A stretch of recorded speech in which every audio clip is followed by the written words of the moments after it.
സാഹിത്യോത്സവത്തിന്റെ 51 എന്ന പേരിൽ നമ്മൾ കുന്നം KCT കുന്നം നടത്തുന്ന സാഹിത്യോത്സവത്തിന്റെ 5ാം ദിവസമാണെന്ന്. അപ്പോൾ കഥയിൽ നിന്ന് സിനിമയിലേക്ക് എന്ന വിഷയത്തിൽ ഇന്ന് നമ്മളോടൊപ്പം സംവദിക്കാൻ നമ്മുടെ അതിഥി എത്തിച്ചേർന്നിട്ടുണ്ട്. സ്വാഗതം ആശംസിക്കുക എന്നുള്ളതാണ് എൻ്റെ കർത്തവ്യം. അപ്പോൾ ആദ്യമായി നമ്മുടെ ഈ കോളേജിലെ പ്രിൻസിപ്പലായിട്ടുള്ള ശ്രീമതി രശ്മി ടീച്ചറിനെ ഈ യോഗത്തിലേക്ക് ഹാർദമായി സ്വാഗതം ചെയ്തുകൊള്ളുന്നു. അതോടൊപ്പം നമ്മുടെ ഈ പ്രോഗ്രാമിന്റെ കോർഡിനേറ്റർ ആയിട്ടുള്ള ലേഖ ടീച്ചറിനെയും ഈ പരിപാടി ഇന്നത്തെ ദിവസത്തേക്ക് യോഗത്തിലേക്ക് സ്വാഗതം ചെയ്തുകൊള്ളുന്നു. അടുത്തായി നമ്മുടെ ഇന്നത്തെ വിശിഷ്ട അതിഥിയാണ് ശ്രീ ബിനോയ് തോമസ്. നമുക്കറിയാം, പല സാഹിത്യ രചനകളും സിനിമകളായി തീർന്നിട്ടുള്ള കാര്യം നമുക്കറിയാം. അതിൽ തന്നെ ഇപ്പോൾ നമ്മൾ ആടുജീവിതം സിനിമയായത് നമ്മൾ കണ്ടിട്ടുണ്ടാവും പലരും. അതിനു മുമ്പ് തന്നെ ബാല്യകാല സഖി, അങ്ങനെ ഒരുപാട് സാഹിത്യ രചനകൾ സിനിമകളായി തീർന്നിട്ടുള്ള കാര്യം നമുക്കറിയാം. ഇതിൽ നിന്നെല്ലാം നമുക്ക് തികച്ചും വ്യത്യസ്തമായ അനുഭവം തോന്നുന്ന ഒരു സിനിമയായിരുന്നു ഈ ചുരുളി എന്നുള്ളത്. അത് ഇന്നത്തെ നമ്മുടെ വിശിഷ്ട അതിഥിയായിട്ടുള്ള ശ്രീ ബിനോയ് തോമസിന്റെ കളികമനാറിലെ കുറ്റവാളികൾ എന്ന കഥയെ ആസ്പദമാക്കിയിട്ടുണ്ടായ ഒരു സിനിമയാണെന്നുള്ളത് നമ്മുടെ ഇന്നത്തെ വിഷയവുമായി ബന്ധപ്പെട്ട് തന്നെ അദ്ദേഹത്തോട് നമുക്ക് സംവദിക്കാൻ ആ ഒരു സിനിമയും അല്ലെങ്കിൽ അദ്ദേഹത്തിന്റെ രചനയും നമുക്ക് ഒരുപാട് മുതൽക്കൂട്ടാവും എന്നുള്ളത് തന്നെ വിശ്വസിക്കുന്നു.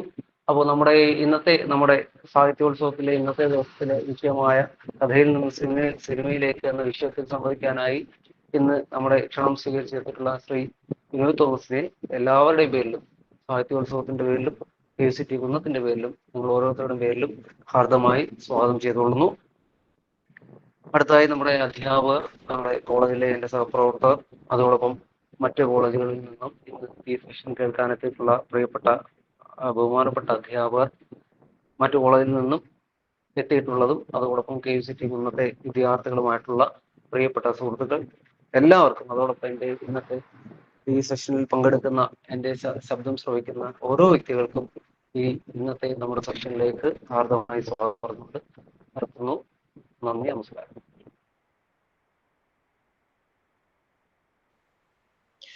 മലയാള സാഹിത്യ ലോകത്ത് കഴിഞ്ഞ 2 പതിറ്റാണ്ടുകളായി ശ്രദ്ധേയനായി നിറഞ്ഞു നിൽക്കുന്ന പ്രമുഖ സാഹിത്യകാരനാണ് ശ്രീ ബിനോയ് തോമസ്. കഥയുടെ ലോകത്തും നോവലിന്റെ മേഖലയിലും ഒരുപോലെ കഴിവ് തെളിയിച്ച ഇദ്ദേഹം ഒരു അധ്യാപകൻ കൂടെയാണ്. മൂർഖൻ പറമ്പ് എന്ന ആദ്യ കഥയും കരിങ്കോട്ടക്കരി എന്ന ആദ്യ നോവലും വായനക്കാരുടെ ഇടയിൽ വലിയ പ്രശംസ നേടിയിരുന്നു. ലിജോ ജോസ് പെല്ലിശ്ശേരിയുടെ ചുരുളി എന്ന ചിത്രത്തിന് ആധാരമായി മാറിയത് ബിനോയ് തോമസിന്റെ കലിംഗമിനാറിലെ കുറ്റവാളികൾ എന്ന ചെറുകഥയാണ്. സാധാരണക്കാരുടെ സംസാര ശൈലിയിൽ നർമ്മത്തിന്റെയും ചിന്തയുടെയും ഇഴകൾ ചേർത്ത് എഴുതുന്ന കഥകൾ വായിക്കുമ്പോൾ നമ്മുടെ ചുറ്റുപാടുകളെ തന്നെയാണ് നാം അതിൽ കാണുന്നത്. 2019, 2021 എന്നീ വർഷങ്ങളിൽ കേരള സാഹിത്യ അക്കാദമി അവാർഡ് ഉൾപ്പെടെ മറ്റ് അനേകം പുരസ്കാരങ്ങൾ ലഭിച്ചു. മലയാള സാഹിത്യത്തിന് വിലമതിക്കാനാവാത്ത സംഭാവനകൾ നൽകിയ ശ്രീ ബിനോയ് തോമസ് അവർക്ക് സ്നേഹപൂർവ്വം 51ന്റെ ഈ വേദിയിലേക്ക് സ്വാഗതം.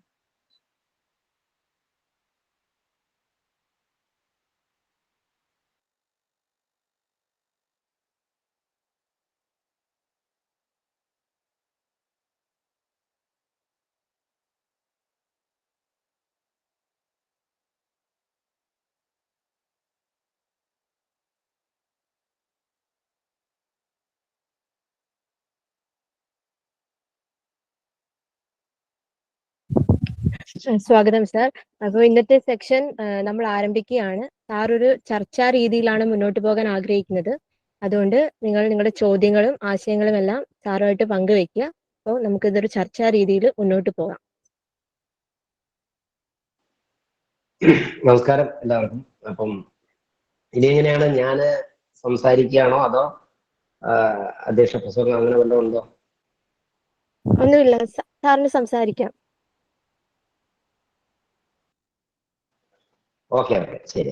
നമസ്കാരം. അപ്പൊ എന്തായാലും ഈ ഒരു സാഹിത്യോത്സവം ഓൺലൈനായിട്ട് പങ്കെടുക്കാൻ എനിക്ക് സത്യം പറയാൻ ഓഫ്ലൈനായിട്ട് പങ്കെടുക്കുന്നതായിരിക്കും താല്പര്യം. എല്ലാവരും കാണുകയും ചെയ്യാം, സംസാരിക്കുകയൊക്കെ ചെയ്യാം. പക്ഷെ നമ്മുടെ സൗകര്യവും സമയക്കുറവും കൊണ്ട് ഇങ്ങനെ ഒരു മീറ്റിംഗിൽ പങ്കെടുക്കുകയാണ്. അതുകൊണ്ട് നിങ്ങളെ ആരെയും ഞാൻ കാണുന്നില്ല. അപ്പം എല്ലാവരും മുന്നിലുള്ളതായി കരുതിക്കൊണ്ട് നമുക്ക് തുടങ്ങാം. എനിക്ക് ഒന്നാമത് ഈ പരിപാടിയുടെ ഒരു താല്പര്യം തോന്നാൻ കാരണം, ഇത് ഒരു അധ്യാപക വിദ്യാർത്ഥികൾ സംഘടിപ്പിക്കുന്നത് എന്തുകൊണ്ടാണ്? കാരണം ഞാനൊരു അധ്യാപകനാണ്. അപ്പം ആത്യന്തികമായി ഞാനൊരു അധ്യാപകനാണ്. അതാണ് ഇതിനകത്ത് ഉള്ള ഒരു മെയിൻ പ്രധാനപ്പെട്ട കാര്യം. ആ മേഖലയിൽ ഒത്തിരി ആശങ്കകളും ഒത്തിരി പ്രശ്നങ്ങളും ഒക്കെ അഭിമുഖീകരിച്ചുകൊണ്ടിരിക്കുന്ന ആളാണ്. അപ്പൊ ഞാൻ വിചാരിക്കും, ഇപ്പം സ്കൂളിൽ ലൈവായിട്ട് സ്കൂളിൽ പോയിക്കൊണ്ടിരിക്കുന്ന ഒരാളെന്ന നിലയിൽ പുതുതായിട്ടുള്ള അധ്യാപക വിദ്യാർത്ഥികളോട് ക്യാമറ ഓൺ ചെയ്യണോ?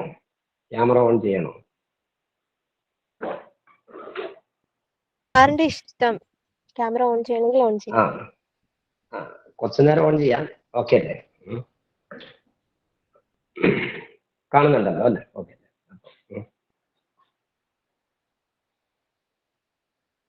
അപ്പൊ ഞാൻ പറഞ്ഞു വന്നത്, നമ്മള് ഒത്തിരി അധ്യാപകൻ എന്ന നിലയിൽ നിങ്ങൾ പുതിയ ആളുകൾ എങ്ങനെ ആണ്, ഈ അധ്യാപക വിദ്യാർത്ഥികൾ എങ്ങനെയാണ് ഈ മേഖലയിൽ ലേക്ക് കടന്നു വരുന്നവരുടെ ഒരു കാഴ്ചപ്പാടുകൾ എന്താണ്, ചിന്ത എന്താണ് എന്നുള്ളതൊക്കെ അറിയാനുള്ളൊരു കൗതുകമുണ്ട്.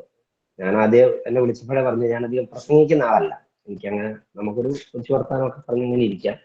അപ്പൊ നിങ്ങൾക്ക് എന്തെങ്കിലും ചോദിക്കാനുള്ള കാര്യങ്ങളൊക്കെ ചോദിക്കുകയും പറയുകയൊക്കെ ചെയ്തു പോകുന്നതാണ് എനിക്ക് താല്പര്യം. അപ്പൊ ഞാൻ പറയുന്നത്, ഈ സാഹിത്യം എന്ന് പറയുന്ന സാധനം, നിങ്ങളുടെ മലയാളം ഉണ്ടോ? മലയാളം B.Ed ഉണ്ടോ? അവിടെ ഉണ്ടോ? ഉണ്ട് സർ, മലയാളം ഉണ്ട്. മലയാളം ഉണ്ട്. മലയാളത്തിൽ എത്ര പേരുണ്ട്? B.Edന് എത്ര പേര് പഠിക്കുന്നുണ്ട്? എത്ര സീറ്റ് ഉണ്ട്?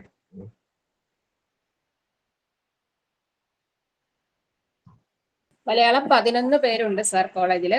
മലയാളത്തിന്റെ ഓപ്ഷൻ ടീച്ചറാണ് സാറാണ് വെൽക്കം പറഞ്ഞ ശ്യാം സാറ്. ഓക്കെ. അപ്പൊ സന്തോഷം. അപ്പൊ എന്തായാലും മലയാളംകാരും ഒക്കെ ഉണ്ട് അവിടെ. അപ്പം അത്യാവശ്യം സാഹിത്യ വായനയും കാര്യങ്ങളൊക്കെ ഉള്ളവരായിരിക്കും. അപ്പൊ ഞാന് ഈ ഇപ്പം റണ്ണിങ് ആയിട്ടുള്ള പാഠപുസ്തക സമിതിയിൽ അംഗമായിരുന്നു. ഇപ്പം നമുക്ക് നമ്മുടെ ഉള്ള 8ന്റെയും 10ന്റെയും പാഠപുസ്തകങ്ങൾ ഉണ്ടാക്കുന്ന സമിതിയിലൊക്കെ അംഗമായിരുന്നു. അപ്പൊ അതിനുശേഷം നമ്മൾ ഉണ്ടാക്കി വെച്ച പാഠപുസ്തകം തന്നെ ക്ലാസ്സിൽ പോയി ആ പാഠപുസ്തകം തന്നെ നമ്മൾ പഠിപ്പിക്കുന്ന സമയത്ത് നമുക്ക് ഇപ്പൊ കൊറോണയ്ക്ക് ശേഷം ഉണ്ടായിട്ടുള്ള വലിയ മാറ്റം എന്ന് പറയുന്നത്, ഞാനത് കഴിഞ്ഞ അധ്യാപക ദിനത്തിൽ മനോരമയിൽ എഴുതിയിരുന്നു. നമ്മള് ഒത്തിരി അധ്യാപകര് പുറകോട്ട് പോയ ഒരവസരമാണ്. കാരണം കുട്ടികള് അവരുടെ അറിവിന്റെ കാര്യത്തിലും അവരുടെ വിപുലമായ ഒരു ലോകം കണ്ടെത്തുന്ന കാര്യത്തിലും ഒക്കെ ഒത്തിരി മുന്നോട്ട് പോയി. പക്ഷെ നമ്മളിപ്പോഴും ആ കൊറോണയ്ക്ക് മുമ്പുള്ള ആ സാങ്കേതിക വിദ്യയിലും അതിലുമാണ് അധ്യാപനം നിൽക്കുന്നത്. ഇപ്പോഴത്തെ ആളുകളെ എനിക്കറിയില്ല, B.Edന് പഠിക്കുന്ന കുട്ടികളെ എനിക്കറിയില്ല. അവര് കുറെ കൂടെ അഡ്വാൻസ് ആയിരിക്കും ഇപ്പോഴത്തെ പുതിയ തലമുറയുമായിട്ട് സംവദിക്കാൻ. കാരണം വെച്ചാൽ ഈ കൊറോണ വന്നില്ലായിരുന്നെങ്കിൽ ഈ മീറ്റിംഗ് പോലും നമുക്ക് നടത്താൻ മര്യാദയ്ക്ക് എനിക്ക് എടുക്കാൻ അറിയില്ലായിരുന്നു. ഒരു അധ്യാപനം എന്ന നിലയിൽ എനിക്കിപ്പോ ഇതിന്റെ സാങ്കേതിക വിദ്യ, മൈക്കൊന്നും മ്യൂട്ടാക്കാൻ പറഞ്ഞാലേ അതെന്ത് പറ്റില്ല, അത് സാധിക്കില്ലായിരുന്നു. മ്യൂട്ടാക്കിയിട്ട് സംസാരിക്കാൻ പറഞ്ഞാൽ അത് എനിക്കറിയില്ലായിരുന്നു. അപ്പൊ ആ ഒരു കാലഘട്ടത്തിൽ നിന്ന് മാറി ഇപ്പം നമ്മളൊക്കെ ഇത്രയൊക്കെ എത്തി. പക്ഷെ നമ്മുടെ കുട്ടികൾ അതിലും എത്രയോ വേഗത്തിൽ എത്രയോ മുന്നോട്ടാണ് പോകുന്നത്. അപ്പൊ ഞാന് ഈ കഴിഞ്ഞ ഇടയ്ക്ക് നമ്മുടെ സ്കൂളില് ചെറിയൊരു അനുഭവം പറഞ്ഞിട്ട് തുടങ്ങാമെന്ന് വിചാരിക്കുന്നു. അപ്പൊ ഈ സ്കൂളിന്റെ ഒരു സ്പോർട്സ് ക്യാമ്പ് നടന്നു. അപ്പൊ ഈ സ്പോർട്സ് ക്യാമ്പ് അവധിക്കാലം. അപ്പൊ അതിന്റെ ഒരു കുറച്ച് വിഷ്വലൊക്കെ എടുത്ത് ഈ കാര്യങ്ങളൊന്ന് എന്ത് ചെയ്യണം, നമുക്കൊന്ന് ഇൻസ്റ്റയിലും ഒക്കെ ഷെയർ ചെയ്യുകയാണെങ്കിൽ സ്കൂളിനൊരു പേരും പ്രശസ്തിയൊക്കെ ആവുള്ളൂ എന്ന് കരുതിയിട്ട് ഞാൻ കുറച്ച് വിഷ്വലൊക്കെ എടുത്ത്, അപ്പൊ നമ്മുടെ കൂട്ടത്തിൽ തന്നെയുള്ള ഒരു അധ്യാപക സുഹൃത്തിനെ അത് എഡിറ്റ് ചെയ്യാനൊക്കെ ആയിട്ട് ഏൽപ്പിച്ചു. അപ്പം പുള്ളി കുറച്ച് ഒരു 2-3 ദിവസമൊക്കെ എടുത്ത് ആ സാധനത്തിൽ ഒരു കുറെ പണിയൊക്കെ എടുത്ത് സംഭവം ഒരു ചെറിയ 1 മിനിറ്റുള്ള ഒരു റീലാക്കി മാറ്റാൻ വേണ്ടി ശ്രമിച്ച് പരിപാടികൾ നടന്നപ്പോഴത്തേക്കും ഒരു സംഭവം അങ്ങ് വർക്ക് ആകുന്നില്ല. ആയി വരുമ്പോഴത്തേക്ക് ഒരു 126 MB ഒക്കെ ഉള്ള സാധനങ്ങളാണ് വരുന്നത്. ഇതാര് അങ്ങനെ ഡൗൺലോഡ് ചെയ്ത് കാണുമെന്നൊക്കെ ഉള്ളൊരു സംഭവം ഞാൻ സംശയം വന്നു. അപ്പോഴാണ് ഒരു കുട്ടിയോട് ഞാൻ ചോദിച്ചത്, ഇതൊന്ന് സെറ്റ് ചെയ്ത് തരാൻ പറ്റുമോ ഒന്ന്. അവൻ അരമണിക്കൂർ കൊണ്ട് ഈ പരിപാടി വേഗം റീലാക്കി സെറ്റാക്കി വേഗം തന്നെ സംഭവം ഓക്കെ ആക്കി. അപ്പം ഞാൻ ക്ലാസ്സിൽ പോകുമ്പോൾ അനുഭവവും ഒക്കെ ഇത് തന്നെയാണ്. എന്ന് വെച്ചാൽ നമ്മൾ ഒത്തിരി പുറകിൽ നിൽക്കുന്ന കാര്യത്തിൽ കുട്ടികൾ വളരെ വേഗത്തിൽ കാര്യങ്ങളിലേക്ക് എത്തുകയും കാരണം ഇതെല്ലാം ഇപ്പം പുതിയ കാലം എന്ന് പറയുന്നത് ഈ മൊബൈലിന്റെ ലോകമാണ്, ഇന്റർനെറ്റിന്റെ ലോകമാണ്. ആ ലോകത്ത് നമ്മൾ അധ്യാപകർ വളരെ പുറകിലാണുള്ളത്, കുട്ടികൾ വളരെ മുന്നോട്ട് പോയിരിക്കുകയാണ്. അപ്പം ഇതിനെ നേരിടാനായിരിക്കണം അധ്യാപക വിദ്യാർത്ഥികൾ ഏറ്റവും കൂടുതൽ പഠിക്കേണ്ടതെന്ന് എനിക്ക് തോന്നുന്നത്. അവരോടൊപ്പം അവരുടെ ടേസ്റ്റുകൾ എത്താൻ അതിലായിരിക്കണം ഏറ്റവും പഠിക്കേണ്ടതെന്നാണ് എനിക്ക് തോന്നുന്നത്. അപ്പൊ കാരണം എല്ലാ കാര്യവും നമുക്ക് ഇതിൽ ലഭ്യമാണ്. നമുക്ക് അധ്യാപകരെ അത്യാവശ്യമാണ് എന്ന് കുട്ടികൾക്ക് തോന്നണമെങ്കിൽ നമ്മൾ ഇതിനേക്കാളും മെച്ചപ്പെട്ട, ഈ ഡിവൈസിനേക്കാളും മെച്ചപ്പെട്ട ഒരു പ്രവർത്തനം നമ്മുടെ ഭാഗത്ത് ഉണ്ടാകണം. അപ്പൊ അതാണ് അതിനകത്ത് പ്രധാനമായിട്ട് എനിക്ക് തോന്നുന്നത്. എന്തായാലും ആ വിഷയം നമുക്ക് കൂടുതൽ ചർച്ച ചെയ്യാം. ഇന്നത്തെ സബ്ജക്റ്റ് കഥ സിനിമയാവുമ്പോൾ എന്നതാണ്. എൻ്റെ ഒരു ഇതെന്ന് പറഞ്ഞാൽ എന്നെ എല്ലാവരും അറിയപ്പെടുന്ന ചുരുളി എഴുതിയ ആളെന്നുള്ളതാണ്. അതിനകത്ത് മിക്കവാറും ആ ചുരുളി എന്ന് പറഞ്ഞ സിനിമ ആരും കണ്ടിട്ടുണ്ടാവില്ല. അതിനകത്ത് എനിക്ക് തോന്നുന്നു അതിനകത്ത് തെറിയുള്ള ഭാഗം മാത്രമാണ് മിക്ക ആളുകളും കണ്ടിട്ടുള്ളത്, തെറി പറയുന്നത്. അപ്പം കേരളത്തിൽ പൊതുവെ എനിക്കും ഹരീഷ് ഭായിക്കും ഉള്ള ഒരു ഇതെന്ന് പറഞ്ഞാൽ തെറി എഴുതുന്ന രണ്ടുപേരെന്നുള്ള ഒരു ഇമേജാണ്. സത്യത്തിൽ ഞങ്ങൾ അങ്ങനെ തെറി എഴുതുന്നവരല്ല, തെറിയുടെ ആളുകളെ അല്ല. കഴിഞ്ഞ ദിവസം കൂടെ പത്രത്തിൽ നിന്ന് വിളിച്ചിട്ട് ചോദിക്കുകയാണ്, സാർ ഇപ്പം കണ്ടമാനം തെറി കൂടിയിട്ടുണ്ടല്ലോ, അതിൻ്റെയൊക്കെ നിങ്ങളല്ലേ ഒരു ചുരുളിയിൽ അത് തുടങ്ങി. ശരിക്കും ചുരുളി തെറിക്കെതിരെയുള്ള ഒരു സിനിമയായിരുന്നു. ആ ചുരുളി വന്നതിന് ശേഷം സമൂഹത്തിലും നമ്മുടെ കലാരംഗത്തും സാഹിത്യത്തിലും സിനിമയിലും ഒക്കെ തെറി കുറയുകയാണ് ചെയ്തത്. കാരണം അതിനപ്പുറം ഒന്നും പറയാനില്ല. പിന്നെ എന്തിനാണ് ഈ പറയുന്നതെന്നുള്ള അങ്ങനെ ഒരു എഫക്റ്റാണ് ശരിക്കും ഉണ്ടായിട്ടുള്ളത്. ഞാൻ പറഞ്ഞു വന്നത് ഈ ഒരു സിനിമയുടെ പേരിലാണ് ഞാൻ അറിയപ്പെടുന്നത്. എൻ്റെതായ 2 സിനിമകൾ കൂടി ഉണ്ട്. ഫാൽത്തൂജാൻ എന്ന് പറയുന്ന സിനിമ തിയേറ്ററിൽ നല്ല വിജയം നേടിയ സിനിമയാണ്. അതിന്റെ രചനാ പങ്കാളിയാണ് ഞാൻ. ചതുരം എന്ന് പറയുന്നത് നല്ല ശ്രദ്ധിക്കപ്പെട്ട ഒരു സിനിമ തന്നെയാണ്. അതും ഒരു സിദ്ധാർത്ഥ വരൻ ഡയറക്ട് ചെയ്ത സിനിമ, അതിന്റെയും രചനാ പങ്കാളിയാണ് ഞാൻ. പക്ഷെ ആ സിനിമകളെക്കാളൊക്കെ ഈ ചുരുളി എന്ന സിനിമയാണ് എന്നെ കൂടുതൽ അറിയപ്പെടുന്നത്. കാരണം അതിന്റെ ആ ഒരു പ്രത്യേക കോണ്ടക്സ്റ്റ് കൊണ്ടായിരിക്കും. ചുരുളി ശരിക്കും പറഞ്ഞാല് ഞാൻ ഒരു മനോരമ വാർഷിക പതിപ്പില് എഴുതിയ ഒരു കഥയാണ് കളികമിനാറിലെ കുറ്റവാളികൾ. ഈ കഥ ലിജോ ജോസ് പല്ലിശ്ശേരി വായിക്കുകയും അങ്ങനെ അദ്ദേഹം അത് സിനിമയായി എടുക്കാൻ ചെയ്യുകയാണ് ചെയ്തത്. എസ് ഹരീഷാണ് അതിന്റെ തിരക്കഥ എഴുതിയത്. അപ്പൊ ആദ്യം തന്നെ പറയട്ടെ, ഇത് രണ്ട് മാധ്യമമാണ്. ഈ കളികമിനാറിലെ കുറ്റവാളികൾ അല്ല ചുരുളി. ചുരുളി ലിജോ ജോസ് പല്ലിശ്ശേരിയുടെ സിനിമയാണ്. അതിന്റെ പൂർണ്ണ ഉത്തരവാദിത്വം സംവിധായകനാണ്.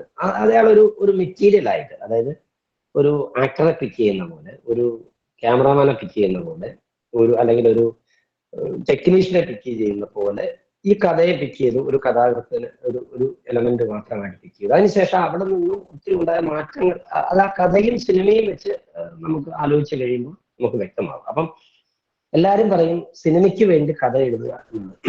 ഞാൻ ഈ 2 മേഖലയിലും പ്രവർത്തിക്കുന്ന ആളായതുകൊണ്ട് ഞാൻ തീർത്ത് പറയുന്നു, സിനിമയ്ക്ക് വേണ്ടി ഞാൻ എഴുതാറില്ല. സിനിമയ്ക്ക് വേണ്ടി അല്ല എഴുതുന്നത്. മറിച്ച് നമ്മൾ ചെറുകഥ എഴുതുമ്പോൾ ചെറുകഥ ആയിട്ട് തന്നെയാണ് എഴുതും. കഥയായിട്ട് നോവൽ എഴുതുമ്പോൾ നോവലായിട്ട് തന്നെ എഴുതും. അതിന്റെ ക്വാളിറ്റിയാണ്, അതെങ്ങനെ സംഭവിക്കുന്നു എന്നുള്ള കാര്യമാണ്, അതിന്റെ മൂല്യനിർണയ കാര്യങ്ങളാണ് ഞാൻ ശ്രദ്ധിക്കുന്നത്. അത് കഴിഞ്ഞ് അതേസമയം സിനിമയ്ക്ക് വേണ്ടി എഴുതുമ്പോൾ അത് വേറെ എഴുത്താണ്. അത് ഡയറക്ടർ നിർദ്ദേശിക്കുന്നതനുസരിച്ചുള്ള കാര്യങ്ങളാണ് ഞാൻ എഴുതാറ്. ഡയറക്ടർ എന്ത് നിർദ്ദേശിക്കുന്നു, സിനിമ എങ്ങനെ, ആ ഡയറക്ടർ ഉദ്ദേശിക്കുന്ന സിനിമ എങ്ങനെ പോകണം എന്നുള്ളത് വെച്ചിട്ടാണ് ഞാൻ എഴുതാറുള്ളത്. ഇതാണ് ഇതിന്റെ ഒരു വ്യത്യാസം. അപ്പൊ അതുകൊണ്ട് തന്നെ ഇതിപ്പോ കഥ സിനിമയായപ്പോ അതുണ്ടായില്ല ഇതുണ്ടായില്ല എന്നൊക്കെയുള്ള ഒരു ചർച്ച വരുന്നുണ്ട്. അതുണ്ടാകേണ്ട കാര്യമേ ഇല്ല. ഇപ്പം ആടുജീവിതം സിനിമയായപ്പോ ആടുമായുള്ള ലൈംഗികമൊന്നും കാണിച്ചില്ല എന്നുള്ള ഭയങ്കര വിറകളായിരുന്നു. അപ്പൊ ആളുകൾ മുഴുവൻ ഇത് കാണാനാണോ കാത്തിരുന്നത്? അപ്പൊ ഞാൻ പറഞ്ഞത് ആടുജീവിതം എങ്ങനെ സിനിമയാക്കണം എന്ന് തീരുമാനിക്കേണ്ടത് ബ്ലസ്സിയാണ്. അതേസമയം ആടുജീവിതം എങ്ങനെ നോവലായിട്ട് എഴുതണം എന്ന് തീരുമാനിക്കേണ്ടത് ബെന്യാമിനാണ്. അതിലെന്തും സ്വാതന്ത്ര്യമാണ്.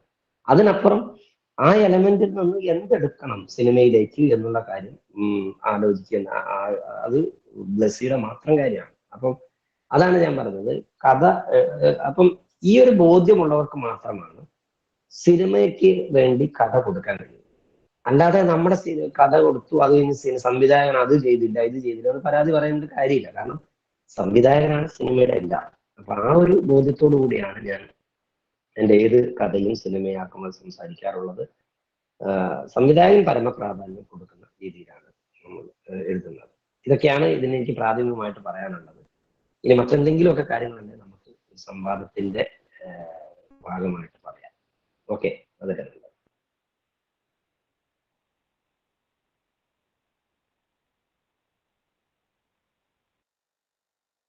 നമ്മുടെ എല്ലാ വിദ്യാർത്ഥികളും പങ്കെടുക്കണം. എല്ലാവരും സാറുമായിട്ട് ആശയങ്ങൾ പങ്കുവയ്ക്കുക.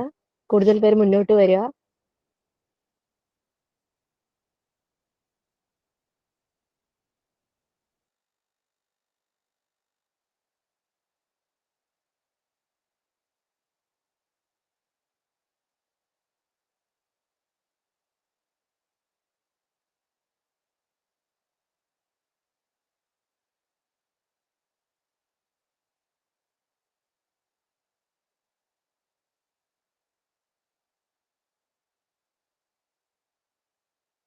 ഹലോ മാഷെ.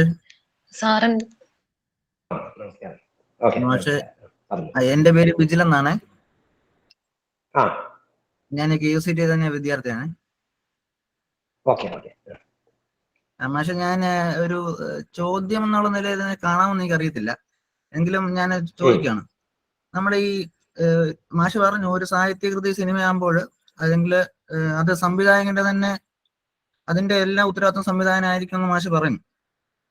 അപ്പം ചില സമയത്ത് സംവിധായകന്റെ നിലപാടുകൾക്കനുസരിച്ച് സിനിമ മാറുമ്പോൾ സിനിമയുടെ ചില സിനിമകൾ ജനപ്രിയമായിട്ട് അതിന്റെ ജനപ്രീതി വർദ്ധിക്കുന്നത്, എന്നാൽ ചില സമയത്ത് അത് ഇടിയുന്നതായിട്ട് കാണാറുണ്ട്. അപ്പം ഈ ബാല്യകാലസഖിയൊക്കെ സിനിമ ആയപ്പോൾ അതിനകത്ത് എനിക്ക് തോന്നുന്നു ചില കഥാപാത്രങ്ങളെ വിട്ടുകളഞ്ഞതിന്റെ പേരിൽ ആ സിനിമ പലപ്പോഴും വിമർശിക്കപ്പെടാറുണ്ട്. അതേപോലെ ഈ BJ ജെയിംസിന്റെ പ്രണയോപനിഷത്ത് എന്ന് പറയുന്നൊരു കഥ ജിബു സംവിധാനമാക്കിയപ്പോൾ അതുപോലെ അതിനും ചില അതും ചില വിമർശനങ്ങൾക്ക് കാരണമാറുണ്ട്. അപ്പം ഇങ്ങനത്തെ വിമർശനങ്ങൾ സിനിമയെ ബാധിക്കുമ്പോൾ അതേപോലെ ഈ ജനപ്രിയമായ സാഹിത്യത്തെ അല്ലെങ്കിൽ അതിന്റെ മൂലകൃതിയെ ഈ ഇങ്ങനത്തെ വിമർശനങ്ങൾ ബാധിക്കാറുണ്ടോ? തീർച്ചയായിട്ടും ഉണ്ട്. അപ്പം സംവിധായകൻ ചെയ്യുന്നതിന്റെ ഉത്തരവാദിത്തം എഴുത്തുകാരനും കൂടെ ബാധ്യത വരുമോ എന്നുള്ള എന്റെ ചോദ്യം അതല്ലേ? അതാണല്ലോ ഇപ്പം ചോദിച്ചതിന്റെ പൊരുളെന്ന് എനിക്ക് തോന്നുന്നു, അല്ലേ? സംവിധായകൻ ചെയ്തു വെക്കുന്നതിന് ഒരു ഉത്തരവാദിത്തം എഴുത്തുകാരനെ വരുന്നത്, അത് ശരിക്കും അങ്ങനെ വരേണ്ട കാര്യമില്ല. കാരണം ഒന്ന്, സംവിധായകൻ കഥ പൂർണ്ണമായും വിട്ടുകൊടുക്കുകയാണ് എഴുത്തുകാർ സ്വാഭാവികമായിട്ടും ചെയ്യാറുള്ളത്. പിന്നെ എന്താണെന്ന് വെച്ചിട്ടുണ്ടെങ്കിൽ ഇപ്പോഴത്തെ ഒരു സിനിമ എഴുത്തിന്റെ ഒരു രീതി എന്ന് പറയുന്നത് ഇങ്ങനെ ആളുകള് സംവിധായകനും എഴുത്തുകാരനും ഒക്കെ കൂടിയിരുന്ന് വളരെ സമയമെടുത്ത് ചർച്ച ചെയ്ത് ആണ് ഓരോ സിനിമ ഉണ്ടായി വരുന്നത്. അത്തരം രീതിയുമുണ്ട്. എന്നാൽ എഴുത്തുകാരങ്ങോട്ട് വലിയ കഥ അങ്ങ് കൊടുത്തു കഴിഞ്ഞു, ബാക്കിയെല്ലാം സംവിധാനം വിട്ടുകൊടുക്കുന്ന രീതിയുമുണ്ട്. ഈ രണ്ട് രീതിയിലും സിനിമ ഉണ്ടാകാറുണ്ട്. അപ്പം ഞാൻ പറയുന്നത് ഈ എഴുത്തുകാരനെ തീരുമാനിക്കാം നമ്മൾ എങ്ങനെ വർക്ക് ചെയ്യണം എന്നുള്ളത്. സംവിധായകന്റെ കൂടെ നിന്ന് ആ സിനിമ ഷൂട്ടിങ്ങിന്റെ ഒക്കെ മേഖലയിൽ നിന്ന് അങ്ങനെ ചെയ്യണോ, ഷൂട്ടിങ്ങിനോടൊപ്പം നിന്ന് നമ്മൾ നിർദ്ദേശങ്ങൾ കൊടുത്തുകൊണ്ട് ചെയ്യണോ, അതേസമയം നമ്മൾ കഥ വിട്ടുകൊടുക്കുന്നു, സംവിധായകൻ അയാളുടെ ഇഷ്ടത്തിന് സിനിമ ചെയ്തോട്ടെ എന്ന് ചെയ്യണോ എന്നുള്ള കാര്യം എഴുത്തുകാരന് തീരുമാനിക്കാം. ആ തീരുമാനം എടുത്തു കഴിഞ്ഞാൽ പിന്നെ അതിനനുസരിച്ചായിരിക്കും കാര്യങ്ങൾ വരിക. അപ്പൊ പിന്നെ എഴുത്തുകാരനില്ല. പക്ഷെ നമ്മൾ അതിന്റെ മൂലകൃതി എഴുതിയാണെന്ന നിലയിൽ മിക്കവാറും ഇത്തരം ആരോപണങ്ങൾ ഉണ്ടാകും, പരാതിയും ഒക്കെ ഉണ്ടാകും. എന്നോട് പലരും വിളിച്ചു പറയും, ചുരുളി കളികമിനാറിന്റെ അത്ര എത്തിയില്ല ചുരുളി, അല്ലെങ്കിൽ ചുരുളിയാണ് കളികമിനാർ എന്ന കഥയേക്കാൾ മികച്ചത്. ഈ താരതമ്യം തന്നെ അപ്രസക്തമാണെന്നാണ് എനിക്ക് തോന്നുന്നത്. കാരണം ഇത് രണ്ട് മീഡിയമാണ്. ഒന്ന് കഥ വായിക്കുന്ന വഴിയാണ്. ആ കഥ വായിക്കുമ്പോൾ ഓരോരുത്തരുടെ മനസ്സിലും അതിന്റെ വിഷ്വൽ ഉണ്ടായി വരുന്നത് ഓരോ തരത്തിലാണ്. പക്ഷെ സിനിമ എന്ന് പറയുന്നത് സംവിധായകന്റെ മനസ്സിൽ തോന്നുന്ന വിഷ്വൽ മാത്രമല്ലേ നമുക്ക് കാണിക്കാൻ പറ്റുള്ളൂ. അതുകൊണ്ടാണ് അത്തരം ഒരു തർക്കം ഉണ്ടാകുന്നത്. അതല്ലാതെ അതിന്റെ ആഴത്തിലേക്ക് ചിന്തിക്കുന്നവർ അങ്ങനെ പറയില്ല. പിന്നെ നമുക്കെന്നാന്ന് വെച്ചാൽ ഏത് ചർച്ചയും വരുന്നത് നല്ലതാണെന്നാണ് എനിക്ക് തോന്നുന്നത്. പാഠ്യജീവിതത്തെ പറ്റി വന്ന ചർച്ച ഒരു സിനിമ ഇറങ്ങിക്കഴിയുമ്പോൾ അത്തരം ചർച്ചകൾ ഉണ്ടാകുന്നത് വളരെ നല്ലതാണ്. കാരണം ആ സിനിമയുടെ പബ്ലിസിറ്റിക്കും നെഗറ്റീവായാലും പോസിറ്റീവായാലും ആ സിനിമ ആളുകളിലേക്ക് എത്താൻ വളരെ നല്ലതാണ്. ഇതാണ് അതിനെ പറ്റിയുള്ള.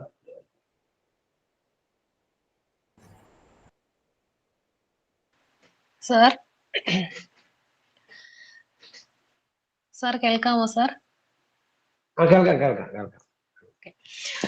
സാറിന്റെ എഴുത്തനുഭവത്തിലെ മറക്കാൻ പറ്റാത്ത ഏതെങ്കിലും ഒരു അനുഭവം സാറിന് ഇവിടെ ഷെയർ ചെയ്യാൻ പറ്റുമോ? സാർ ഒരുപാട് അനുഭവങ്ങൾ ഉണ്ടായിരിക്കും, എങ്കിലും സാറിന് ഏറ്റവും ടച്ച് ചെയ്ത ഒരു അനുഭവം. അങ്ങനെ കൃതികൾ എഴുതിയതിനെ പറ്റിയാണോ അതോ അങ്ങനെയല്ലാണോ? അതെ സാർ. സാർ എഴുതുമ്പോൾ സാറിന് ഏറ്റവും ഒരു ടച്ച് ചെയ്ത ഏതെങ്കിലും ഒരു അനുഭവം. ഓക്കെ. എഴുത്തരവ് എന്ന് പറഞ്ഞാൽ ഞാൻ സ്വാഭാവികമായിട്ടും എല്ലാ എഴുത്തുകളും തന്നെ നമുക്ക് ഓരോ വ്യത്യസ്തമായ അനുഭവമായിരിക്കുമല്ലോ. അപ്പോ ഈ ഞാൻ കൂടുതലും ഒരു റിയൽ ലൈഫ് ഇൻസിഡന്റ് കളാണ് കൂടുതലും എഴുതുന്നത്. അപ്പോൾ എന്താന്ന് വെച്ചാല് ആ അനുഭവങ്ങളെ നമ്മൾ വീണ്ടും എടുത്തു വെച്ച് വീണ്ടും വർക്ക് ചെയ്യാണ് ചെയ്യുന്നത്. അപ്പൊ അതുകൊണ്ട് എല്ലാ എഴുത്തിലും തന്നെ അത്തരം ധാരാളം ഒരു മൂമെന്റ്സ്, കാരണം നമ്മുടെ ജീവിതത്തിൽ കടന്നുപോയ കാര്യങ്ങളാണല്ലോ. അപ്പൊ അങ്ങനെ പറയുകയാണെങ്കിൽ ഇപ്പോ ഏതാ എടുത്തു പറയേണ്ടത്? ഇപ്പം പാഠപുസ്തക സമിതിയിൽ ഞാൻ ഉള്ള സമയത്ത്, അപ്പൊ അധ്യാപക വിദ്യാർത്ഥികളായതുകൊണ്ട് പറയാം, പാഠപുസ്തകം ഉണ്ടാക്കുന്ന സമയത്ത് എനിക്കൊരു നമ്മളവിടെ താമസിച്ച് പാഠപുസ്തകം ഉണ്ടാക്കുന്നതാണല്ലോ SCRT-യിൽ. അപ്പം ആ സമയത്ത് ഒരു ചെറിയൊരു അനുഭവം ഉണ്ടായി. അതെന്താന്ന് വെച്ചാല് ഒരു അധ്യാപകൻ എന്നോട് വന്ന് പറയാണ്, മറ്റൊരു മാഷ് ഭയങ്കര പ്രശ്നമാണ്, രാത്രി കിടന്നു കഴിഞ്ഞാല് ഇയാൾക്ക് ഉറക്കമില്ല. അപ്പൊ രാത്രി കണ്ടമാനം ഇങ്ങനെ എഴുന്നേറ്റ് നടക്കും, തെറി പറയും, അങ്ങനെയൊക്കെ ഭയങ്കര ഒരു പ്രശ്നമാണ്. അപ്പൊ ഞാൻ ചോദിച്ചു, ആ മാഷോ? അയാളൊരു വന്യവയോധികനായിട്ടുള്ള വളരെ ശാന്തനായിട്ടുള്ള ഒരു വെള്ളം ഇടുന്ന വളരെ മാന്യനായിട്ടുള്ള ഒരു മനുഷ്യൻ. ഈ മനുഷ്യൻ എന്താ അങ്ങനെ പറയുമോ, അങ്ങനെ തെറി പറയുമോ എന്നൊക്കെ ഞാൻ ചോദിച്ചു. അവൻ പറയും, മാഷെ എന്തായാലും അയാള് ഒരു രക്ഷയില്ല, അതുകൊണ്ട് ഞാൻ ഇനിയിപ്പോ അയാളുടെ മുറി കിടക്കുന്നില്ല, സാറിന്റെ കൂടെ കിടക്കുകയാണെന്ന് പറഞ്ഞു.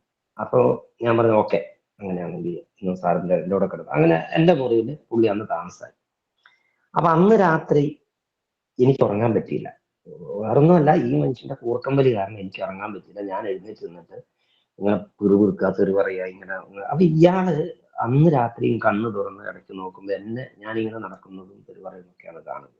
അപ്പൊ ഇയാൾ അടുത്ത ദിവസം വേറെ മുറി പോയിട്ട് പറഞ്ഞു, ബിനോയ് മാഷ് ഭയങ്കര പ്രശ്നമാണ്, രാത്രി അയാൾക്ക് ഉറക്കമില്ല, അയാള് എന്തൊക്കെയോ പറഞ്ഞ് പിച്ചുമ്പയും പറഞ്ഞ് നടക്കുന്നു എന്നൊക്കെയുള്ള. അപ്പൊ ഇതാണ് ആക്ച്വലി അതിന് മുന്നത്തെ ദിവസം സംഭവിച്ചതാണ്. അപ്പൊ ഈ ഒരു സംഭവം എന്റെ മനസ്സിൽ കിടന്ന് അതാണ് ഞാൻ പിന്നെ തുഞ്ചൻ ഡയറ്റ് എന്ന് പറയുന്ന കഥയായിട്ട് എഴുതിയത്. മുള്ളരഞ്ഞാണം എന്ന് പറയുന്ന എന്റെ കഥാസമാഹാരത്തിൽ ആ കഥയുണ്ട്.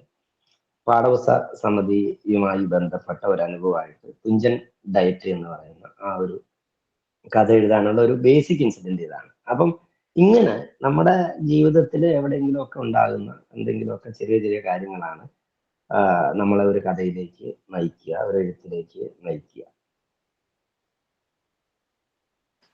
Thank you sir. വെൽക്കം. നമസ്കാരം മാഷേ, കേൾക്കാമോ? നമസ്കാരം. കേൾക്കാം.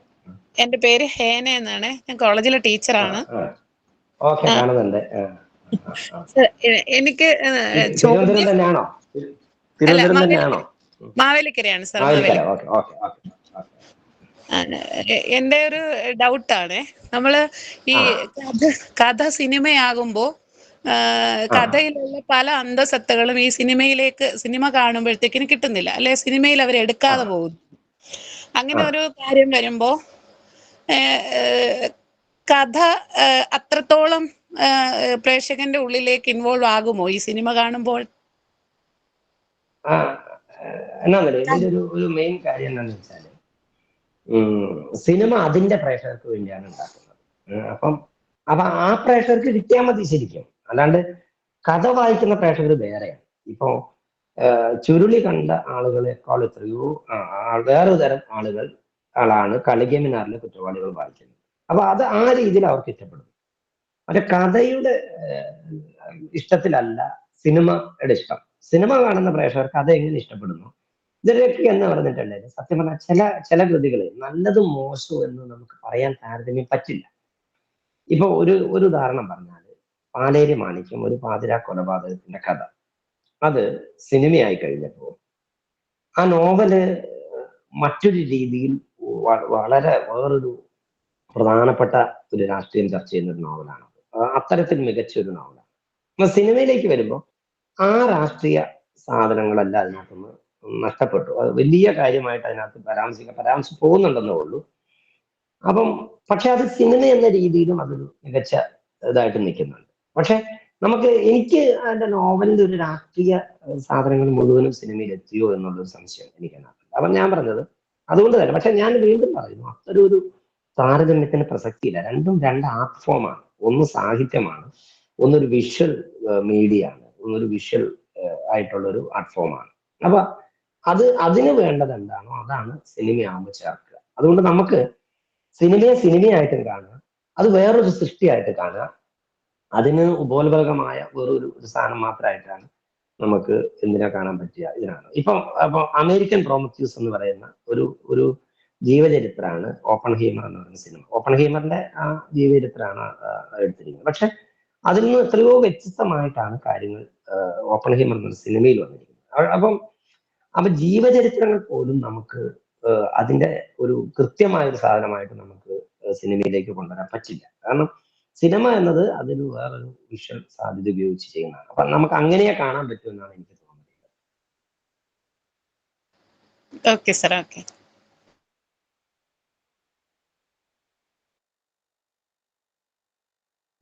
സാർ നമസ്കാരം, എൻ്റെ പേര് പ്രവീൺ എന്നാണ്. കേൾക്കാമോ?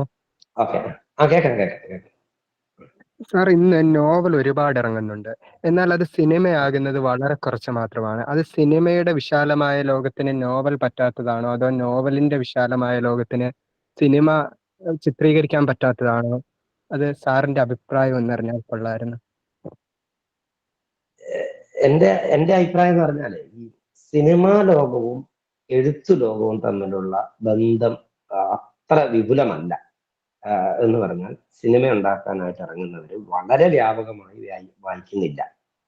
അത് വായിക്കാതെ അവരുടെ കുഴപ്പമല്ല. കാരണം അവർക്ക് നോവലുകളോ സാഹിത്യമോ അല്ലാതെയുള്ള മെറ്റീരിയലുകൾ ലഭ്യമാണ് അവർക്ക് സിനിമയാക്കാനുള്ളത് എന്നുള്ളത് കൊണ്ടാണ്. കാരണം പല സിനിമകളും ചെയ്യാൻ അത്യാവശ്യം വായന വേണം എന്നുള്ളതില്ല. അപ്പം മലയാളത്തിൽ വളരെ കുറേ ഡയറക്ടർമാർക്ക് വായിക്കുന്നവരുണ്ട്. എന്നാലും ഭൂരിഭാഗം ആളുകളും വലിയ രീതിയിൽ വായന ഉള്ളവരല്ല. അതുകൊണ്ട് ഒരു നോവൽ പണ്ട് കുറച്ചു പേര് MD പോലെയൊക്കെ ഒരു നിറഞ്ഞു നിന്ന ആളുകൾ, അതായത് സാഹിത്യത്തിലും സിനിമയിലും വളരെ സജീവമായിരിക്കുന്ന സമയത്ത് ഈ ഒരു കണക്ഷൻ ഉണ്ടായിരുന്നു ഒരു എഴുത്തുകാരൻ. മറ്റത് കുറച്ചുനാൾ കഴിഞ്ഞപ്പോൾ, ഇപ്പോഴത്തെ കുറച്ചുനാൾ കഴിഞ്ഞപ്പോൾ ഈ എഴുത്തുകാരെല്ലാം ഞാൻ എഴുതുന്നത് ഒരു വഴങ്ങാൻ പിടിയല്ല എന്നുള്ള രീതിയിലുള്ള സിനിമാക്കാരോട് ഒരു നിലപാടെടുക്കുകയും ഞങ്ങൾ വായിക്കില്ല എന്നൊരു നിലപാട് സിനിമാക്കാരെടുക്കുകയും ചെയ്തതായിട്ട് എനിക്ക് അങ്ങനെ തോന്നുന്നതാണ്, എൻ്റെ ഒരു തോന്നലാണ്. അപ്പം എൻ്റെ കഥ ഇങ്ങനെയാക്കാൻ പിടിയല്ല, സിനിമയാക്കാൻ വിടുവാണെങ്കിൽ ഞാൻ അതിന് ഒരു മാറ്റവും വരുത്താൻ സമ്മതിക്കുകയില്ല എന്ന ചില നിലപാടുള്ള എഴുത്തുകാരായ നിലപാടെടുക്കുകയും സിനിമാക്കാരെ ഞങ്ങൾ വായിക്കുന്നില്ല എന്ന നിലപാടെടുക്കുകയും ചെയ്തതാണെന്ന് എനിക്ക് തോന്നുന്നത് ഈ നോവലുകൾ സിനിമ. പിന്നെ നോവലുകൾ ഇത് നമുക്കൊരു 2.5 മണിക്കൂർ സിനിമയാക്കാൻ പറ്റില്ല. എൻ്റെ പല നോവലുകൾ ഇപ്പൊ സിനിമയാക്കാൻ പലരും ചർച്ചയ്ക്ക് വരുന്നുണ്ട്. ഇപ്പം കരിക്കോട്ടക്കരി ആണെങ്കിലും കുറ്റാണെങ്കിലും ഒക്കെ സിനിമയാക്കാൻ വേണ്ടിയിട്ട് ആളുകൾ വരുന്നുണ്ട്.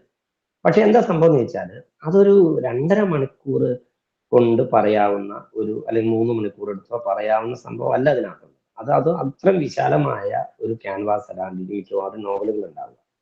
അപ്പൊ അതിന് ഒരു മലയാളത്തിൽ ഒരു പരിമിതമായ ഇൻഡസ്ട്രിയാണ് മലയാളത്തിലുള്ളത്. അപ്പൊ അത് ഇപ്പൊ ഒരു സാധ്യത വന്നിട്ടുള്ളത് വെബ് സീരീസുകളാണ്. വെബ് സീരീസുകൾ വന്നതുകൊണ്ട് അത്തരം വെബ് സീരീസുകൾ പച്ച പിടിച്ച് തുടങ്ങുന്നതുകൊണ്ടു നമ്മുടെ മലയാളത്തിൽ. അപ്പൊ എനിക്ക് തോന്നുന്നത് ഒരു കുറച്ചുകൂടെ വെബ് സീരീസുകൾ കുറച്ചുകൂടെ ജനകീയമായി കുറച്ചുകൂടെ അതിന് കാഴ്ചക്കാരുണ്ടാകുന്ന ഒരു കാലത്ത് നോവലുകൾ മിക്കവാറും നോവലുകളൊക്കെ സിനിമയാകപ്പെടുന്ന ഒരു സാഹചര്യം ഉണ്ടാവുമെന്ന് എനിക്ക് തോന്നുന്നു. ഇതൊക്കെയാണ് അതിന്റെ ഒരു കാരണം. അപ്പം ഈ സിനിമാക്കാർക്ക് വായനയുണ്ടാകണം, ഈ എഴുത്തുകാർക്ക് സിനിമ എന്താണെന്നുള്ള ബോധ്യം ഉണ്ടാകണം. ഇത് രണ്ടും ഉണ്ടായെങ്കിൽ മാത്രമാണ് ഈ ഒരു കണക്ഷൻ വരികയും അങ്ങനെ ഒരു കൂടുതൽ സാഹിത്യ കൃതികൾ സിനിമയാകുന്ന രീതിയിലേക്ക് വരികയും ചെയ്യും.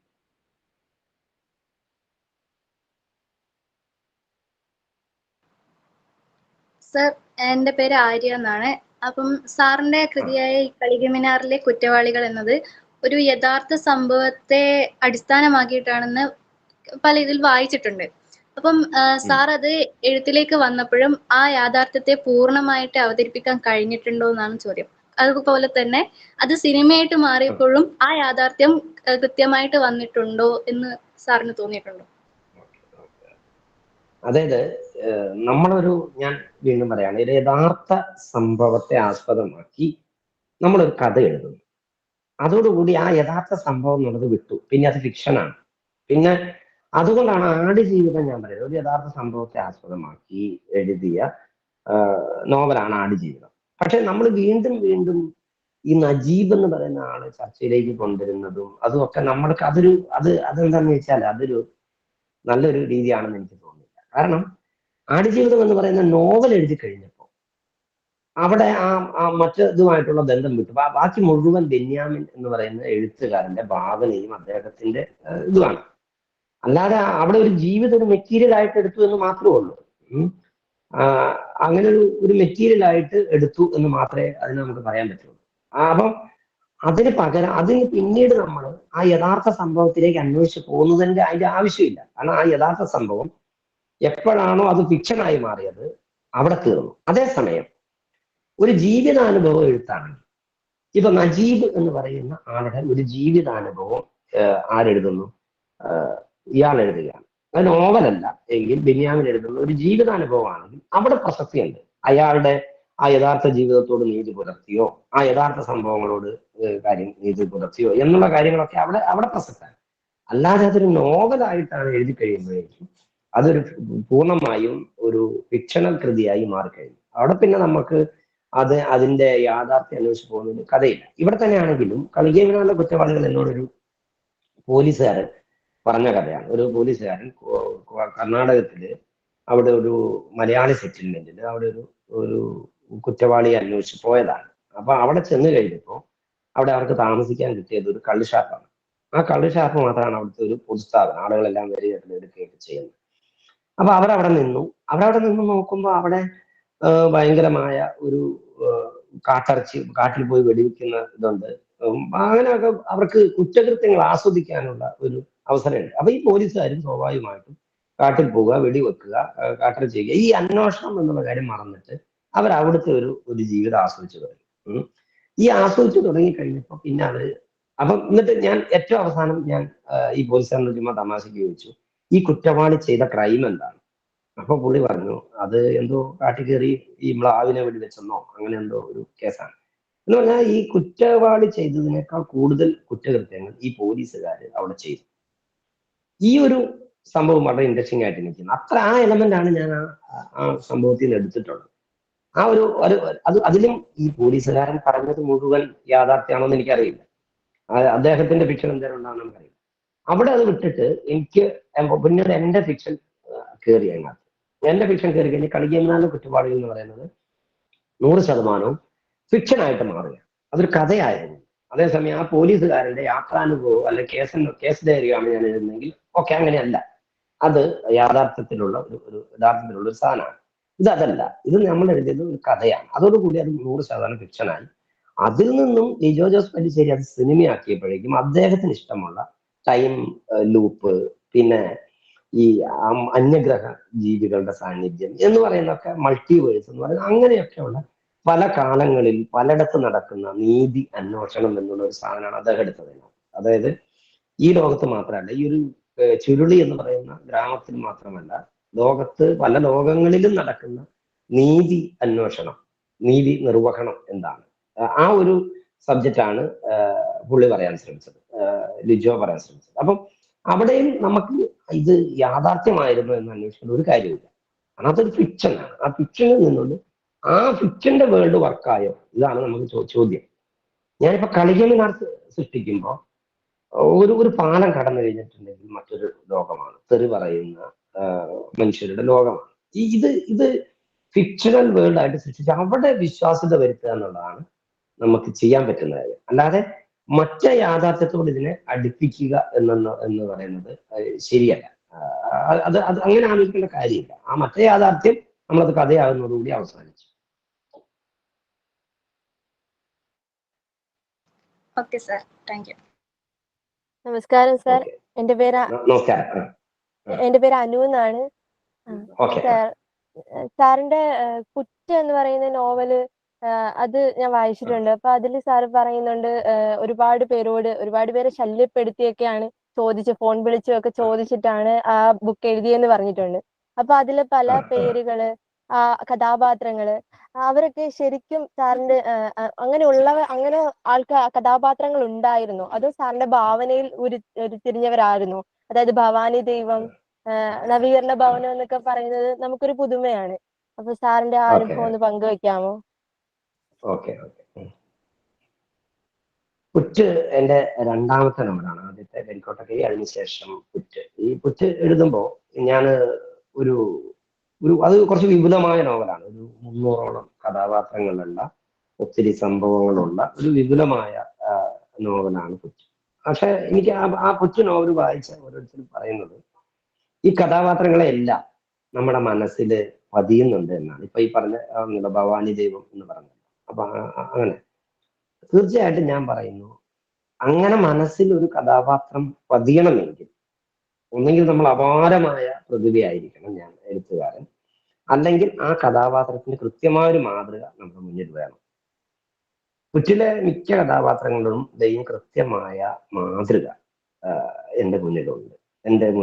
എൻ്റെ ചുറ്റുമുള്ള ആളുകളുടെ, നമ്മുടെ ബന്ധുക്കൾ, നാട്ടുകാർ, സുഹൃത്തുക്കൾ പറഞ്ഞു കേട്ട അങ്ങനെ എനിക്ക് പരിചയമുള്ള ആളുകളെ മാത്രമാണ് ഞാൻ എഴുതിയിട്ടുള്ളത്. ചിലർ അത്ഭുതത്തോട് ചോദിക്കാറുണ്ട്. കൊച്ചരാഘവൻ എന്ന് പറഞ്ഞൊരു ക്യാരക്ടർ ഉണ്ട്.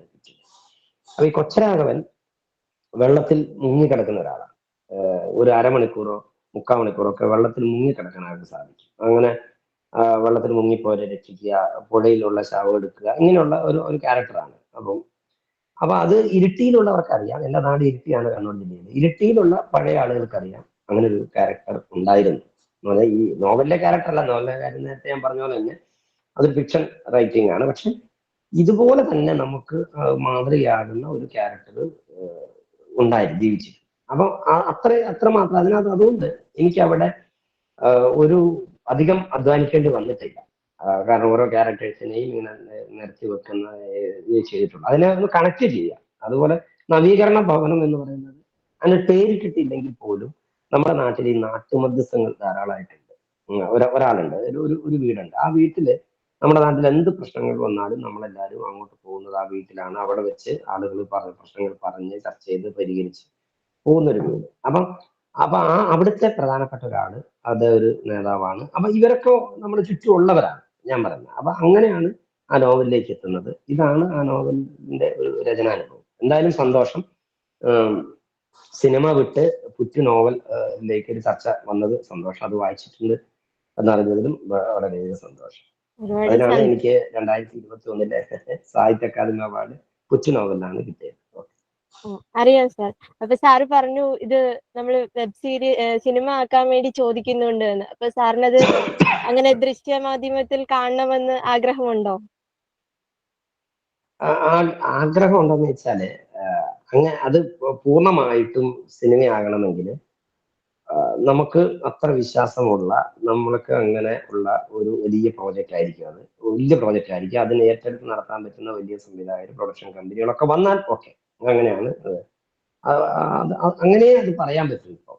അല്ലാതെ നമുക്കത് നമ്മുടെ നോവലുകൾ സിനിമയായി കാണുക എന്നുള്ളതല്ല സത്യത്തിൽ എനിക്ക് ആഗ്രഹം. കാരണം വെച്ചാല് സിനിമയാകുന്നതോട് കൂടി എന്നോടൊരു സുഹൃത്ത് പറഞ്ഞു,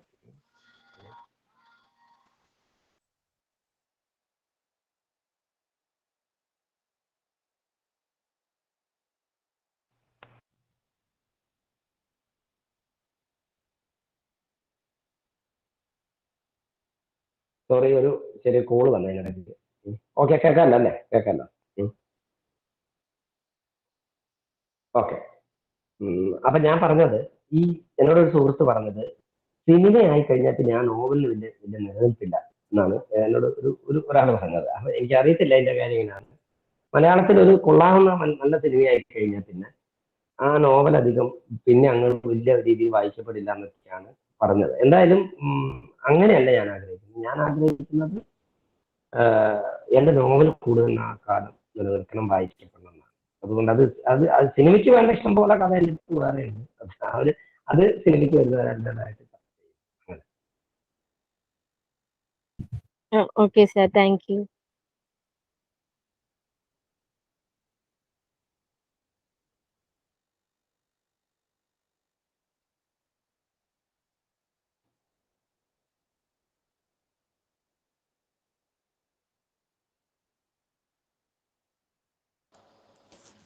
ഞാൻ ചാറ്റ് ബോക്സിൽ ഒരു ചോദ്യം ഇട്ടിട്ടുണ്ടേ. അത് നോക്കട്ടെ. അനു, അതൊന്ന് വായിച്ചു കൊടുക്കുവോ?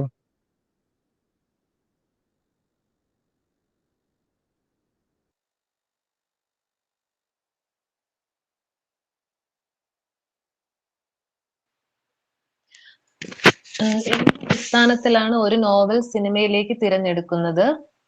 കഥയും കഥാപാത്രങ്ങളും തീമിനേക്കാളൊക്കെ ഉപരി വാണിജ്യ സാധ്യതകളെ ആണോ സെലക്ഷൻ പ്രൊസീജിയറായി എടുക്കുന്നത്?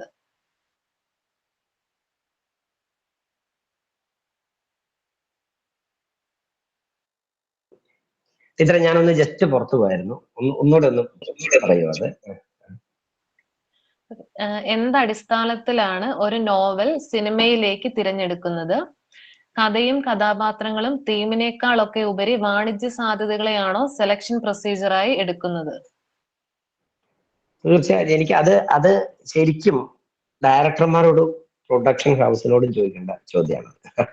നമ്മളത് അവരാണ് തീരുമാനിക്കുന്നത്. ഞാൻ ഏത് തരം സിനിമ ഉണ്ടാക്കണം, എന്റെ സിനിമയുടെ കഥ എവിടെ നിന്ന് കണ്ടെത്തണം, ഇത് കാര്യം ഡയറക്ടർമാരാണ്.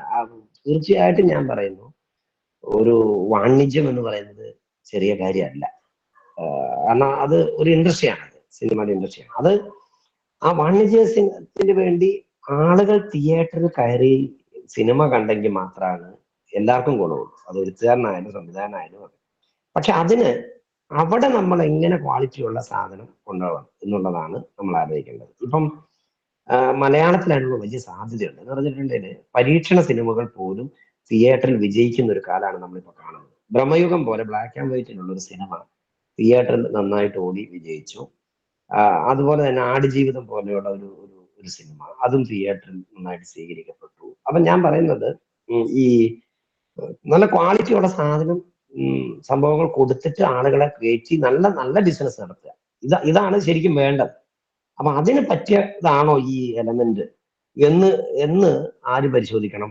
ഡയറക്ടേഴ്സും പ്രൊഡക്ഷൻ ഹൗസുകളാണ് പരിശോധിക്കുക. അവരാണ് എന്നിട്ട് കൊള്ളാം, നമുക്ക് ഇതില് ഇന്ന സാധ്യതകളുണ്ട്, ഇന്ന വാണിജ്യ എലമെന്റ്സ് ഇതിനകത്തുണ്ട്, ഇന്ന പോയിന്റിൽ ഇത് സെല് ചെയ്യാൻ പറ്റും, ഇന്ന കാണികളെ നമുക്ക് ഇന്ന രീതിയിൽ ഇതിലേക്ക് ആകർഷിക്കാൻ പറ്റും എന്ന കാര്യം അവരാണ് തീരുമാനിക്കുന്നത്. അതിന് പകരം ഇവിടെ ഇപ്പൊ ചിലപ്പോൾ സംഭവിക്കുന്നത്, ഈ നമ്മുടെ സാഹിത്യത്തിന്റെ ഭാവുകത്വം എന്ന് പറയുന്നത് ഇപ്പോഴും വളരെ പഴഞ്ചനാണ് എന്ന് എനിക്ക് തോന്നുന്നു.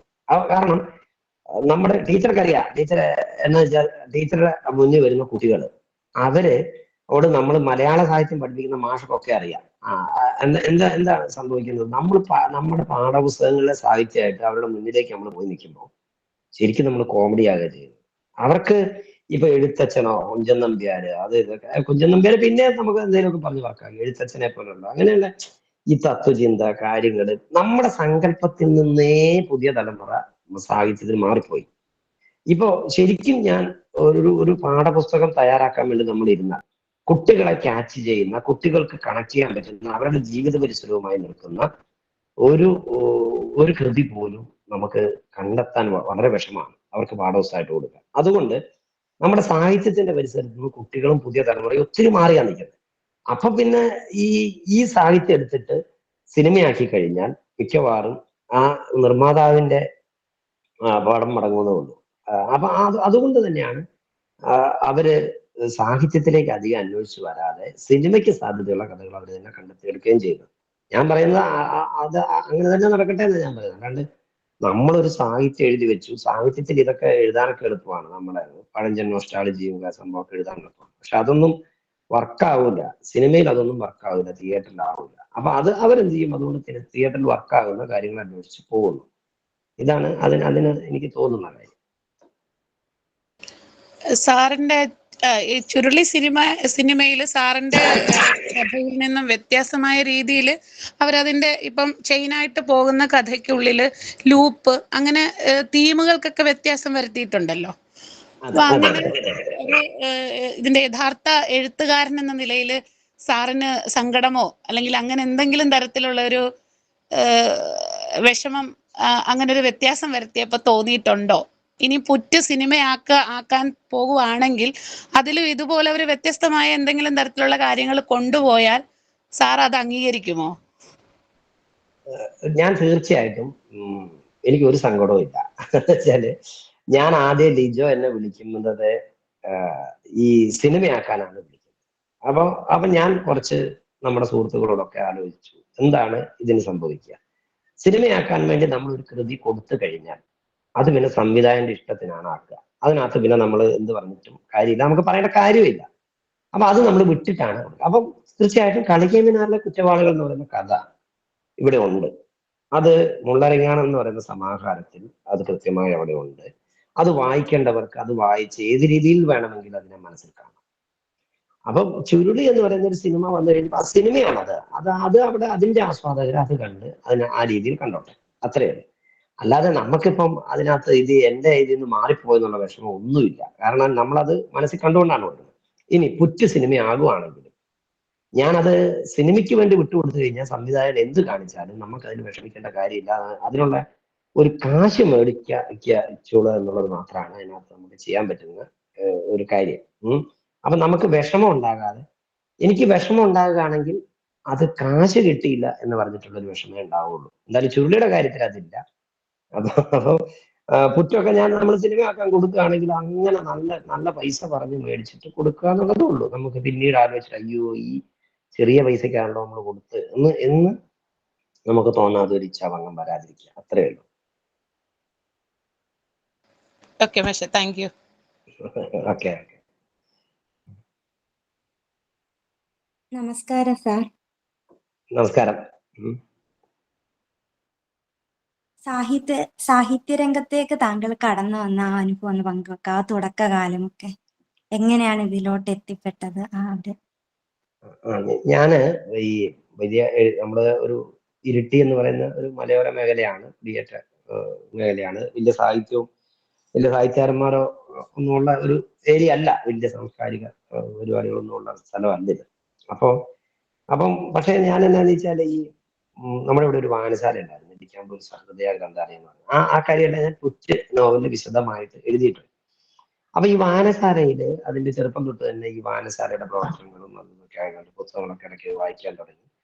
അങ്ങനെ ഒരു ചെറിയൊരു ഇതിനോടൊക്കെ ഒരു താല്പര്യം, ഒരു എഴുത്ത് എന്നൊക്കെയുള്ള. അപ്പൊ ഞാൻ മാതൃഭൂമി ബാലപംക്തിയിൽ അന്നത്തെ കാലത്ത് പഠിക്കുന്ന സമയത്ത് ഞാൻ എഴുതി 2 കഥകളൊക്കെ പ്രസിദ്ധീകരിച്ചതൊക്കെ ചെയ്തു. അതിനുശേഷം പിന്നെ ഞാൻ കഥ എന്നുള്ള സംഭവം വിടാൻ കാരണം മാതൃഭൂമിയുടെ ഒരു വിഷുപ്പതിപ്പ് മത്സരത്തിന് ഒരു കഥ അയച്ചിട്ട് അത് സമ്മാനമൊന്നും കിട്ടിയില്ല. അപ്പൊ ഞാൻ വിചാരിച്ചു കഥ എന്റെ മേഖലയല്ല എന്ന് വിചാരിച്ച് ഞാൻ ആ ഏരിയ ഞാൻ വിട്ടതാണ്. എന്നിട്ട് പിന്നെ ഞാൻ ഈ കുട്ടികളുടെ നാടകങ്ങളും മറ്റുമൊക്കെ ആയിരുന്നു നമ്മുടെ. പിന്നെ ജോലി കിട്ടി. അങ്ങനെ കുട്ടികളുമായിട്ട് ചേർന്ന് കുട്ടികളുടെ നാടകങ്ങളൊക്കെ ചെയ്യുക, അങ്ങനത്തെ പരിപാടികളായിരുന്നു എൻ്റെ ഇത്. അതിനുശേഷമാണ് ആദ്യം ഈ DC ബുക്സ് ഒരു നോവൽ മത്സരം പ്രഖ്യാപിക്കുന്നത്. അപ്പോ അത് 2014 ആ 2014 നോവൽ മത്സരത്തിന് പ്രഖ്യാപിച്ച ആ പരസ്യം കണ്ടപ്പോൾ എനിക്ക് തോന്നിയടാ നമുക്ക് എന്തായാലും ഒരു വയസ്സ് തികയാൻ പാടും, 40 വയസ്സ് വരെ ഉള്ളൂ. അപ്പൊ എനിക്ക് അന്ന് 39 വയസ്സായി. അപ്പൊ എന്തായാലും ഇനി വേറെ മത്സരത്തിൽ പങ്കെടുക്കാൻ പറ്റിയല്ല, അതുകൊണ്ട് എന്നാ ഒരു നോവൽ അങ്ങ് എഴുതിയാക്കുന്ന നോക്കാന്ന് പറഞ്ഞിട്ട് അങ്ങനെ ഒരു 1.5 മാസം എടുത്ത് എഴുതിയ നോവലാണ് കരിക്കോട്ടക്കരി. ആ കരിക്കോട്ടക്കരി എഴുതി ഞാനിപ്പം മത്സരത്തിന് വേണ്ടി അയക്കുന്നു. അത് പ്രസിദ്ധീകരിക്കുന്നൊന്നും നമ്മൾ പ്രതീക്ഷിക്കുന്നില്ല. അപ്പൊ അങ്ങനെ ആ 5 നോവലുകളിൽ ഒന്നായിട്ട് അവസാന റൗണ്ടിലുള്ള 5 നോവലുകളിൽ ഒന്നായിട്ട് തിരഞ്ഞെടുക്കപ്പെടുകയും അത് പ്രസിദ്ധീകരിക്കുകയും ചെയ്തു. അങ്ങനെയാണ് ആദ്യമായിട്ട് നമ്മളൊരു മെയിനായിട്ടൊരു സാഹിത്യകൃതി DC ബുക്സ് പ്രസിദ്ധീകരിക്കുന്നു. അതാണ് ആദ്യത്തെ എൻ്റെ ഒരു രചന എന്ന് പറയുന്നത്. അങ്ങനെ അതിനുശേഷം പിന്നീട് മാതൃഭൂമി ആഴ്ചപ്പതിപ്പില് ഒരു കഥ എഴുതി അയച്ചു, മൂർഖൻ പറമ്പ് എന്ന് പറയുന്ന കഥ. ആ കഥ മാതൃഭൂമി ആഴ്ചപ്പതിപ്പിൽ പബ്ലിഷ് ചെയ്ത് വന്നു. അതാണ് എൻ്റെ പ്രസിദ്ധീകരിക്കപ്പെടുന്ന ആദ്യത്തെ കഥ. ഞാൻ അയക്കുന്ന കഥയും അത് തന്നെയാണ്. അതായത് ബാലപംക്തി കാലത്തിന് ശേഷം പിന്നെ ഞാൻ ഒരു പ്രസിദ്ധീകരണത്തിന് അയക്കുകയോ കഥ അയക്കുകയോ അത് കൊടുക്കുകയും ചെയ്തിട്ടില്ല.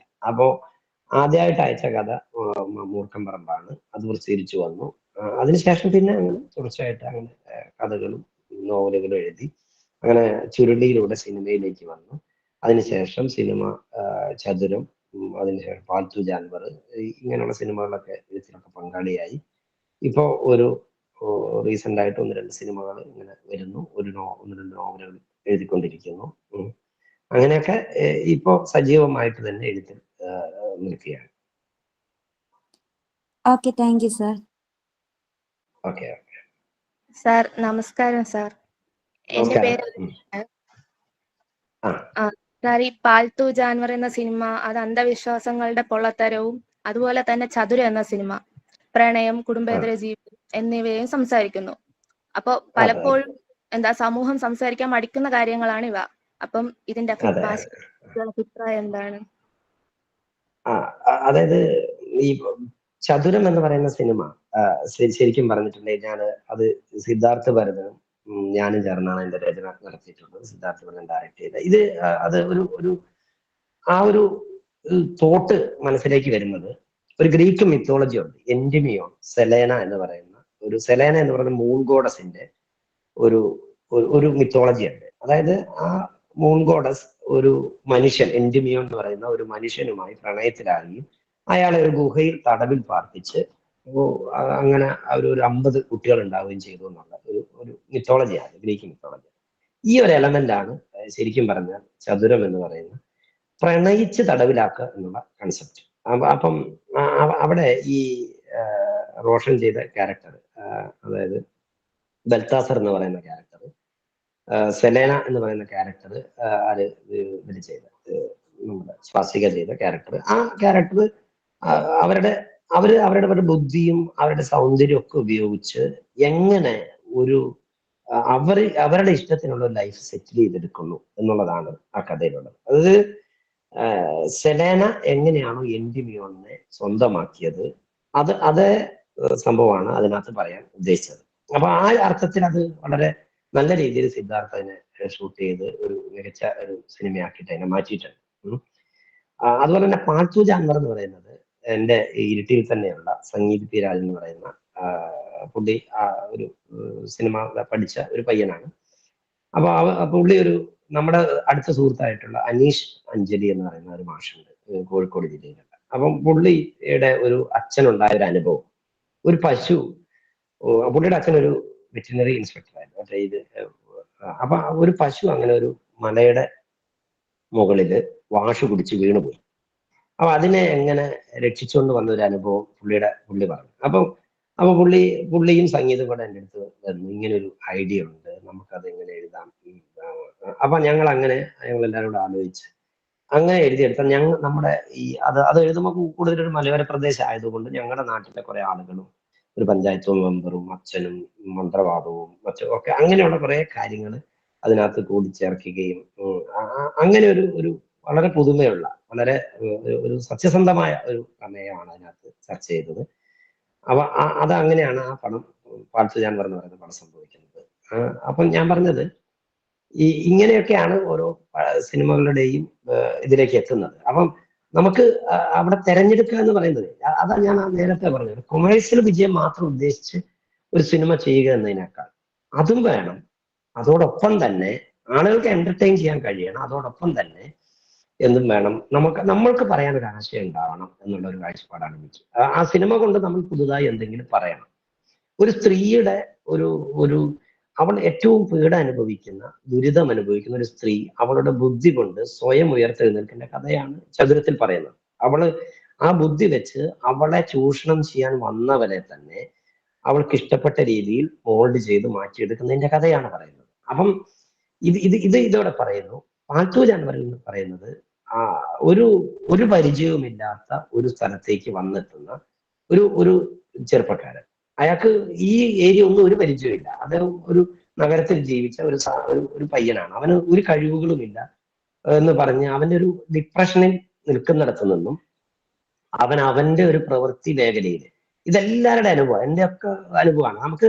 നമുക്ക് ചിലപ്പോൾ ഇതിൽ ഒരു അധ്യാപകനാകാൻ എനിക്ക് പറ്റുമെന്നൊന്നും എനിക്ക് വിശ്വാസമില്ലായിരുന്നു. ഒരു അധ്യാപകനായി എന്ത് ചെയ്യാൻ പറ്റും എന്നുള്ളത് എനിക്ക് വിശ്വാസമില്ലായിരുന്നു. പക്ഷെ നമ്മളെ ഒരു സ്ഥലത്ത് ചെന്ന് ഇപ്പൊ ആദ്യം ഞാൻ ഇടുക്കി ജില്ലയിലാണ് ഞാൻ ജോലിക്ക് കയറുന്നത്. അപ്പൊ അവിടെ ചെന്ന് കഴിയുമ്പോൾ ആ വെള്ളത്തൂവൽ സ്കൂളിലെ അവിടെ ആ സ്കൂളുമായിട്ട് പരിചയിച്ച് ആ കുട്ടികളെ ആ നാടുമായിട്ട് ബന്ധപ്പെട്ട് നമ്മളെങ്ങനെ ഒരു നല്ല അധ്യാപകനായി മാറാൻ സാധിക്കുന്നുള്ള അപ്പൊ ആ ഒരു ഡെഡിക്കേഷൻ എന്ന് പറയുന്ന സംഭവമാണ് വേണ്ടത്. നമുക്ക് സത്യസന്ധമായി നമ്മുടെ പ്രൊഫഷനെ നേരിടുക. ഇതാണ് പാൽത്തു ജാൻവറിൽ പറയുന്നത്. നമ്മുടെ പ്രൊഫഷനെ സത്യസന്ധമായി നേരിട്ടാൽ നമുക്കതിൽ വിജയം ഉണ്ടാവും. അപ്പൊ ആ ഒരു സത്യസന്ധതയും നിഷ്കളങ്കതയും ഉള്ള ക്യാരക്ടറാണ് ബേസിലിന്റെ റസൂൽ എന്ന് പറയുന്ന ക്യാരക്ടർ. അപ്പൊ അതിന്റെ ഒരു വിജയമാണ് അവസാനമായിട്ട് ആ പശുവിന്റെ പ്രസവം എടുക്കുമ്പോൾ അവന്റെ കരിയറിൽ ഉണ്ടാകുന്ന വലിയൊരു നേട്ടത്തിന്റെ ഈ കാര്യമാണ് നമ്മൾ പറയാൻ ശ്രമിച്ചത്. എന്തായാലും ഞാൻ വീണ്ടും പറയുന്നു, നമ്മൾക്ക് ആളുകളെ എന്റർടൈൻ ചെയ്തൊരു സിനിമ ഉണ്ടാവുക, അതോടൊപ്പം തന്നെ അതിൽ നമുക്ക് പുതുതായി എന്തെങ്കിലും പറയാനും കൂടെ കഴിയുക എന്നുള്ളതാണ്.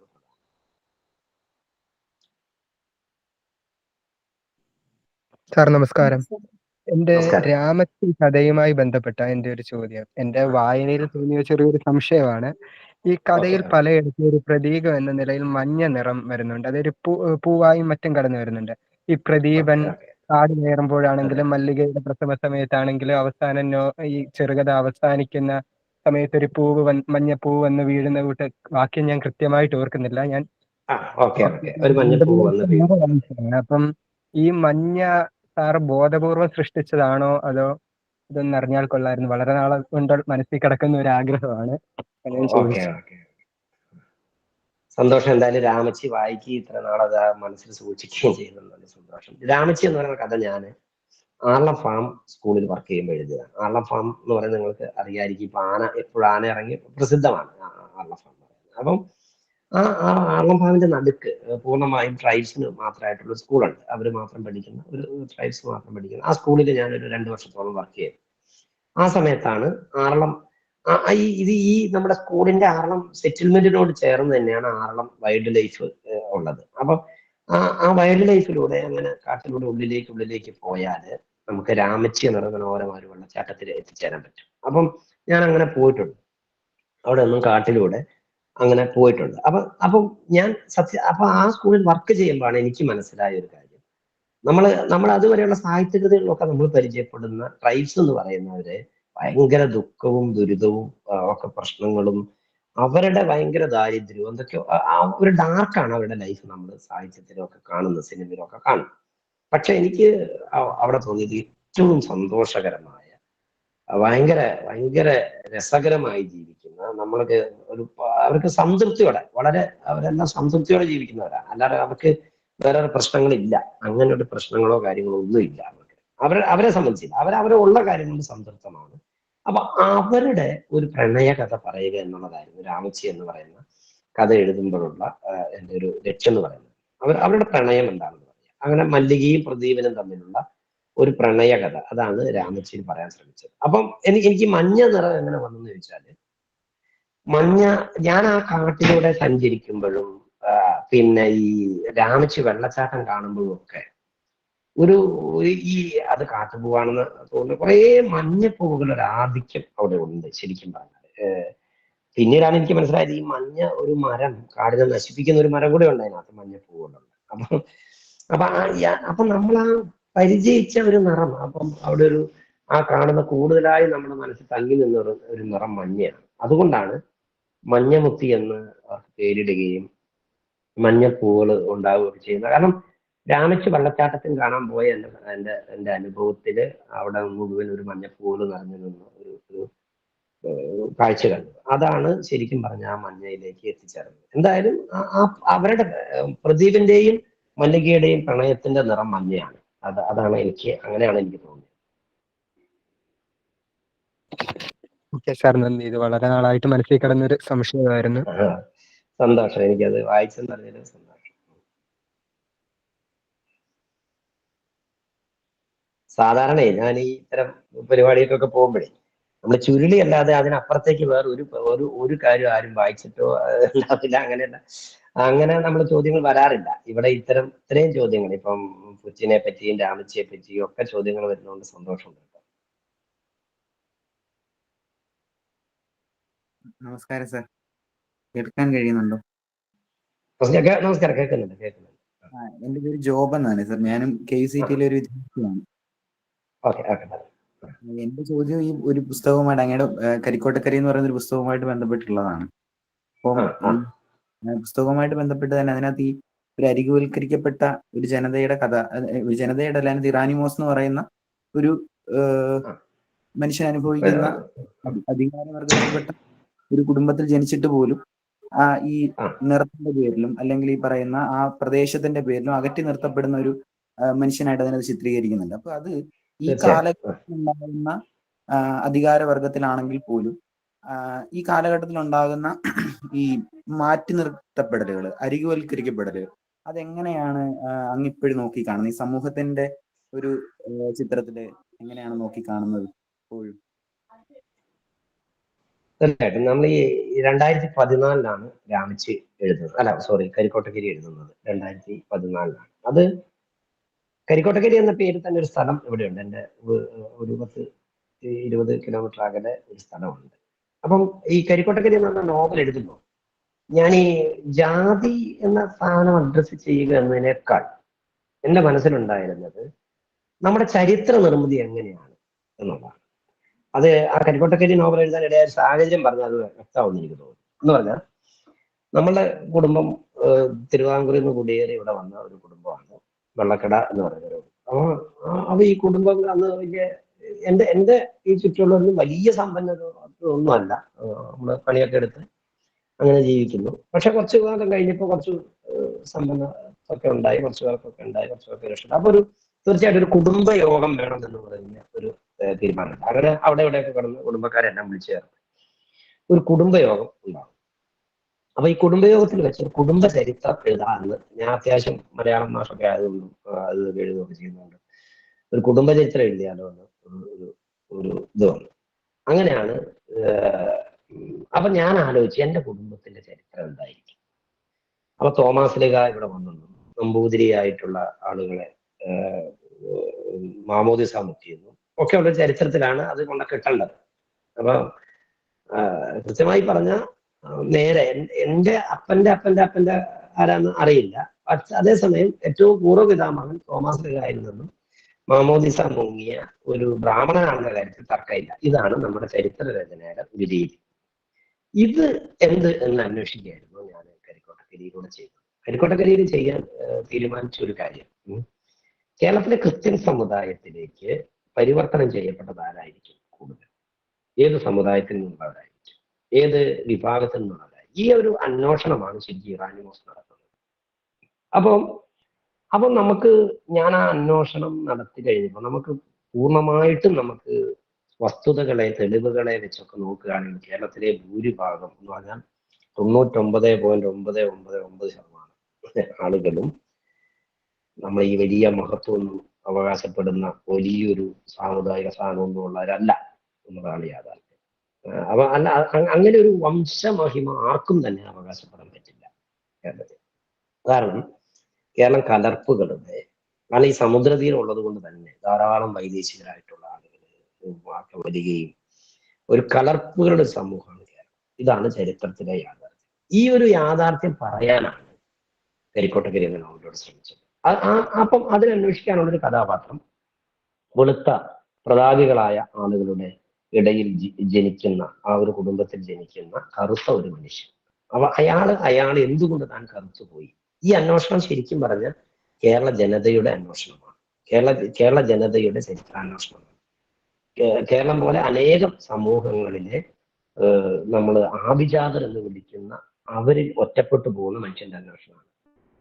ഈ അന്വേഷണം അതിനുശേഷം 2014 ശേഷം പിന്നെ നമ്മൾ കുറെ കൂടെയൊക്കെ ജാതീയമായ ചർച്ചകൾ സമൂഹത്തിലുണ്ടായി. കാരണം ഒരു മതവുമായി ബന്ധപ്പെട്ട ഒരു ഗവൺമെന്റ് അതിനുശേഷമാണ് അങ്ങനെ അധികാരത്തിലേറുന്നത്. മതം കൂടുതൽ ചർച്ച ചെയ്യണമെന്ന് ആഗ്രഹിക്കുന്ന ഒരു ഗവൺമെന്റ് ദേശീയ തലത്തിൽ അധികാരത്തിലെത്തുകയും അപ്പൊ ഈ മതവും ജാതിയും വീണ്ടും ചർച്ചയാകുകയും ചെയ്യാം. അപ്പോഴാണ് നമുക്ക് ഈ നമ്മുടെ ജാതീയതയെ പറ്റി കൂടുതൽ ഉള്ള ചർച്ചകൾ ഉണ്ടായി. കരിക്കോട്ടക്കരി അതിനൊരു നിമിത്തമായിരുന്നുള്ള.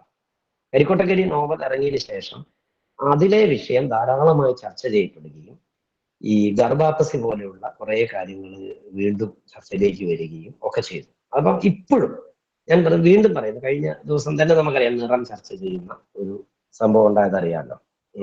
ഒരു കലാകാരന്റെ നിറത്തെ പറ്റി ചർച്ച ചെയ്യുന്ന കേരളത്തിൽ. അപ്പൊ ഇങ്ങനെയുള്ള നിരവധി കാര്യങ്ങൾ നമ്മുടെ സമൂഹത്തിൽ സംഭവിച്ചുകൊണ്ടേയിരിക്കുന്നു. ആ സംഭവത്തെയൊക്കെ അഡ്രസ്സ് ചെയ്യാൻ അന്ന് ഞാൻ ബോധപൂർവ്വം അത് അഡ്രസ്സ് ചെയ്യണം എന്ന് പറഞ്ഞു, അല്ലെങ്കിൽ അതിന്റെ രാഷ്ട്രീയം പറയണം എന്ന് പറഞ്ഞ് എഴുതിയ കാര്യമല്ല. മറിച്ച് എൻ്റെ ചുറ്റുമുള്ള ഞാൻ കാണുന്ന നമ്മുടെ കുറെ സുഹൃത്തുക്കളുടെ എന്റെയും ഒക്കെ അനുഭവം, അതായത് ഒരു നിറത്തിന്റെ പേരിൽ അല്ലെങ്കിൽ സമ്പത്തിന്റെ പേരിൽ ഒക്കെ അവഗണന ഒരു സമൂഹത്തിൽ നിന്ന് അനുഭവിക്കുന്നവരുടെ ഒരു വേദനയുടെ പേരിൽ അവരുടെ ഒരു അന്വേഷണം, അതാണ് കരിക്കോട്ടക്കരിയിലൂടെ ആഗ്രഹിച്ചത്. അതിന് വളരെ പ്രസക്തിയുണ്ട്, ഇന്നും വളരെ പ്രസക്തിയുണ്ട്. അതുകൊണ്ടാണ് കരിക്കോട്ടക്കരി വീണ്ടും വീണ്ടും വായിക്കപ്പെടുകയും ചെയ്തു. ഉടനെ തന്നെ കരിക്കോട്ടക്കരി ഇപ്പം പെൻഗ്വിൻ ബുക്സ് ഈ സെപ്റ്റംബറിൽ ഇംഗ്ലീഷിലേക്ക് ഇറങ്ങുകയാണ്. അപ്പൊ ഞാൻ പറയുന്നത് അത് കുറെ കൂടെ വിശാലമായ ലോകത്തെ ചർച്ച ചെയ്യപ്പെടും എന്ന് തോന്നുന്നു. അതുകൊണ്ടാണ് ഇന്നും അതിന് വളരെയധികം പ്രസക്തിയുണ്ട് ഈ എന്ന് എനിക്ക് തോന്നുന്നു.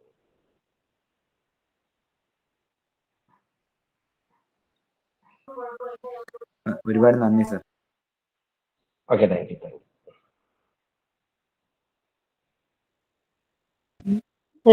നമസ്കാരം സാർ. സാർ ഒരു ചോദ്യം കൂടി ചോദിച്ചോട്ടെ?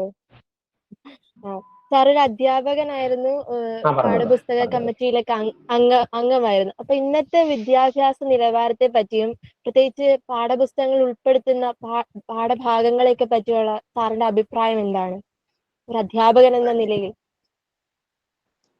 ഞാനത് പറഞ്ഞല്ലോ, നമ്മള് നേരത്തെ തന്നെ ഞാൻ പറഞ്ഞല്ലോ, ഈ നമ്മൾ മലയാളം അധ്യാപനം തന്നെ, ഞാൻ മലയാളമാണ് പഠിപ്പിക്കുന്നത്. ഞാനേ കുട്ടികളുടെ മുന്നിൽ വൻ കോമഡിയാണ് ഇപ്പൊ, ഞാൻ സത്യം പറഞ്ഞു. വളരെ വിഷമമുണ്ടിരിക്കുക. വെച്ചാല് നമ്മളൊക്കെ രൂപപ്പെടുത്തിയ പാഠപുസ്തകമാണ്, പക്ഷെ അതുമായിട്ട് തന്നെ നമ്മൾ അവരുടെ മുന്നിലേക്ക് പോയി നിൽക്കുന്ന, അവരുമായിട്ട് സംസാരിക്കുമ്പോഴേ ഈ കൊറോണയ്ക്ക് ശേഷം ഉണ്ടായ മെയിൻ ഒരു കാര്യം എന്താണെന്ന് വെച്ചാൽ, നമ്മൾ കുട്ടികളുടെ കയ്യിൽ നിന്നും മൊബൈൽ എന്ന് പറയുന്ന സാധനത്തെ ഒളിപ്പിച്ചു പിടിച്ചിരിക്കുകയായിരുന്നു കൊറോണ വരെ. അറിവിന്റെ, ഞാനത് ആ മനോരമയിൽ എഴുതിയ ലേഖനത്തിൽ അങ്ങനെയാണ്, അറിവിന്റെ മുതലാളിമാർ നമ്മളായിരുന്നു. നമ്മുടെ അടുത്തേ അറിവുള്ളൂ, ഇവര് നമ്മളിൽ നിന്ന് വേണം അത് മേടിക്കാൻ എന്നുള്ള ഒരു കാഴ്ചപ്പാടിലാണ് നമ്മൾ നിന്നത്. പക്ഷെ അതിനുശേഷം അപ്പം മൊബൈൽ ഇവരെ കയ്യിൽ കൊടുക്കേണ്ടി വന്നു കൊറോണയുടെ സമയത്ത്. അതോടെ ഓരോ വിദ്യാർത്ഥിയും അവരവർക്ക് ഇഷ്ടമുള്ള മേഖലയിലെ അറിവ് അന്വേഷിച്ച് വിപുലമായി അന്വേഷിച്ചു പോയി. അപ്പൊ ചിലര് അന്വേഷിച്ചത് അവർക്ക് ഇഷ്ടമുള്ള കാര്യമാണ്. എല്ലാ കുട്ടികളും നമ്മളാണെങ്കിലും അങ്ങനെയല്ല, നമ്മളുടെ കയ്യിൽ ഒരു ഡിവൈസ് കിട്ടി, നമുക്ക് ഇഷ്ടമുള്ള അറിവ് അന്വേഷിച്ച് പോകുന്നു. ആ മേഖലയിൽ അവർ മിടുക്കന്മാരായിട്ട് മാറി. പക്ഷെ അധ്യാപകരോ പാഠ്യപദ്ധതിയോ ആ തരത്തിൽ മാറിയിട്ടേയില്ല. നിങ്ങളൊക്കെ സ്കൂളിലേക്ക് ചെല്ലുമ്പോൾ മനസ്സിലാവും. എനിക്ക് നിങ്ങളുടെ ഈ ഇപ്പോഴത്തെ ടീച്ചിങ് ഒരു സ്കൂളിലെ എന്താണ് അവിടുത്തെ മെത്തേഡ് എന്നൊന്നും എനിക്കറിയില്ല. ഇപ്പൊ BEdന് എന്ത് രീതിയിലുള്ള പഠനമാണെന്നുള്ളത് അറിയില്ല, എനിക്കറിയില്ല. പക്ഷെ ഞാൻ ഉറപ്പ് പറയുന്നു, ഞാനൊക്കെ പഠിച്ച ആ ടൂള് വെച്ച് ഇനിയിപ്പൊ നമുക്ക് സ്കൂൾ കൈകാര്യം ചെയ്യാൻ പറ്റില്ല. പാഠ്യപദ്ധതിയെ അടിമുടി പരിഷ്കരിക്കണം. അടിമുടി പരിഷ്കരിക്കുക എന്ന് പറഞ്ഞാൽ അത് ടെക്നോളജിയുടെ വളർച്ച അത്രമാത്രമാണ്. കാരണം കുട്ടിയുടെ കയ്യിൽ കിട്ടാത്ത അറിവില്ല. നമ്മൾ ക്ലാസ്സിൽ പോയിട്ട് നമ്മൾ അറിവ് ശ്രദ്ധിച്ചു കൊടുക്കേണ്ട കാര്യമില്ല. ഇപ്പൊ ഞാൻ പറയുന്നത് ഇപ്പം ഭാഷാ പഠനം എന്ന് പറഞ്ഞാൽ തന്നെ ഏതെല്ലാം രീതിയിൽ മാറ്റം വേണം എന്നുള്ളത് ഭയങ്കരമാണ്. കാരണം വെച്ചിട്ടുണ്ടെങ്കിൽ നമ്മൾ ഇപ്പോഴും പോയി ഏതൊരു കവിത, അവനുമായി യാതൊരു ബന്ധവും ഇല്ലാത്ത, അവരുടെ ജീവിത പരിസരവുമായി ഒരു പരിചയവുമില്ലാത്ത അവൻ ഒരിക്കലും ശ്രദ്ധിക്കാത്തൊരു കവിത ചൊല്ലുകയും അതിന്റെ അർത്ഥം അതൊക്കെ ഞാൻ എത്രയോ വേദികൾ ഞാൻ പറഞ്ഞിട്ടുള്ള കാര്യമാണ്. ഈ മണിപ്രവാള ഭാഷ ഇനിയിപ്പോ കുട്ടി പഠിക്കേണ്ട ഒരു കാര്യമില്ല. കുട്ടി പഠിക്കേണ്ടത് ഇംഗ്ലീഷും മലയാളവും കൂടെ ചേർന്ന മണിപ്രവാള ഭാഷയാണ് പഠിക്കേണ്ടത്. അവരുടെ ഭാഷ തന്നെ നമ്മളെ സാഹിത്യ ഭാഷയിൽ നിന്ന് ഒത്തിരി മാറിപ്പോയി. പക്ഷെ ഇത് മനസ്സിലാക്കാതെ നമ്മൾ ക്ലാസ്സിൽ പോയിട്ട് ഇങ്ങനെ, അപ്പൊ എന്നോട് പല കുട്ടികളും ചോദിക്കുന്നത്, എന്ത് ഡാർക്കാണ് മാഷെ ഈ മലയാള പാഠപുസ്തകം. ഞാൻ നോക്കുമ്പോ എല്ലാം അത് തന്നെ, അമ്മയെ കൊണ്ട് വഴിയിൽ ഉപേക്ഷിച്ചു, മരിക്കാൻ കിടക്കുന്ന അപ്പൻ, ഒരു തരത്തിലുള്ള പ്രതീക്ഷയോ ഒരു സന്തോഷമോ നൽകുന്ന പാഠങ്ങളല്ല നമ്മുടെ പാഠപുസ്തകത്തിലുള്ളത്. അപ്പൊ എന്ത് ഡാർക്കാണ് അവരുടെ മുന്നിലേക്ക് നമ്മൾ വെക്കുന്നത് എന്നോട് ചോദിച്ചു. അപ്പൊ ഞാൻ പറയുന്നത്, പക്ഷെ അതിന് പകരം വെക്കാൻ നമുക്ക് പാഠങ്ങളുണ്ടോ, പഠിക്കാൻ പാഠങ്ങളുണ്ടോ? അതെത്ര അന്വേഷിച്ചാലും കാണില്ല. കാരണം 15 വയസ്സുള്ള ഒരു കുട്ടി പഠിക്കേണ്ടത് ബാലസാഹിത്യമാണ്. ബാലസാഹിത്യ ശാഖ എന്ന് പറയുന്നത്, നമ്മുടെ ബാലസാഹിത്യ ശാഖ എന്ന് പറയുന്നത് വളരെ ദുർബലമാണ്. എന്ന് പറഞ്ഞിട്ടുണ്ടെങ്കിൽ നമുക്ക് ആ കുട്ടി, കാരണം കുട്ടി എന്താണ്, ആഗോള തലത്തിലുള്ള ബാലസാഹിത്യങ്ങളും അനിമേഷൻ മൂവികളും സിനിമകളും ഒക്കെ കണ്ട് ഇരിക്കുന്ന കുട്ടിയാണ്. അവനോടാണ് നമ്മൾ പോയിട്ട് ഉണ്ടനും എന്നൊക്കെ പറയുന്ന സംഭവങ്ങൾ നമ്മൾ പറഞ്ഞുകൊണ്ടിരിക്കുന്നത്. അപ്പൊ അത് മാത്രമല്ല, അവനോട് നമ്മൾ ഉപദേശങ്ങളാണ് നമ്മൾ പറയാറ്.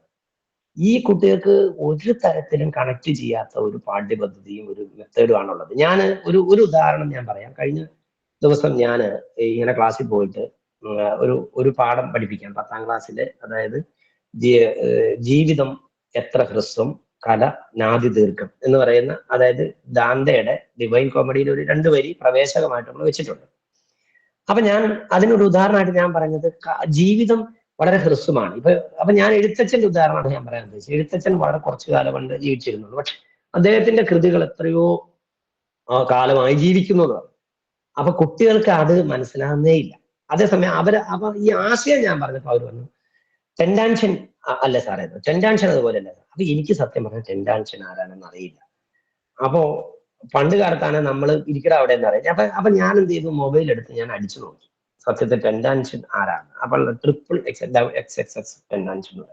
അത് ഒരു പോപ്പ് ഗായകനാണ്, ഭയങ്കര പ്രശസ്തനായ ഒരു ഗായകനാണ്. അദ്ദേഹത്തിന്റെ ഹോപ്പ് എന്ന് പറയുന്ന പാട്ട് വളരെ പ്രശസ്തമാണ്. അപ്പൊ ഈ പാട്ടുകാരൻ 20-22 വയസ്സുള്ളപ്പോൾ മരിച്ചുപോയി. അപ്പൊ ഈ കാര്യം കുട്ടിക്ക് അറിയാം, ഈ കാര്യം നമുക്കറിയില്ല. അതാണ് ഞാൻ പറഞ്ഞത്, കുട്ടികൾക്കറിയാവുന്ന പല കാര്യങ്ങളും അവന്റെ ജീവിത പരിസരവുമായി ബന്ധപ്പെട്ട കാര്യങ്ങളൊന്നും തന്നെ നമുക്കറിയില്ല. നമ്മൾ പാഠം എന്ന് പറഞ്ഞു കൊടുക്കുന്ന കാര്യങ്ങൾ അവർക്കൊട്ടും കണക്റ്റും ചെയ്യുന്നില്ല. ഇങ്ങനെ ഒരു 2 ലോകങ്ങളിലായി നിന്നിട്ടാണ് സത്യം പറഞ്ഞ അധ്യാപനം മുന്നോട്ട് പോകുന്നത്. അതിനെ പരിഹരിക്കാൻ ഒരു ചെറിയ രീതിയിലുള്ള പാഠ്യപദ്ധതി പരിഷ്കരണം കൊണ്ടോ ഒന്നും സാധ്യമല്ല.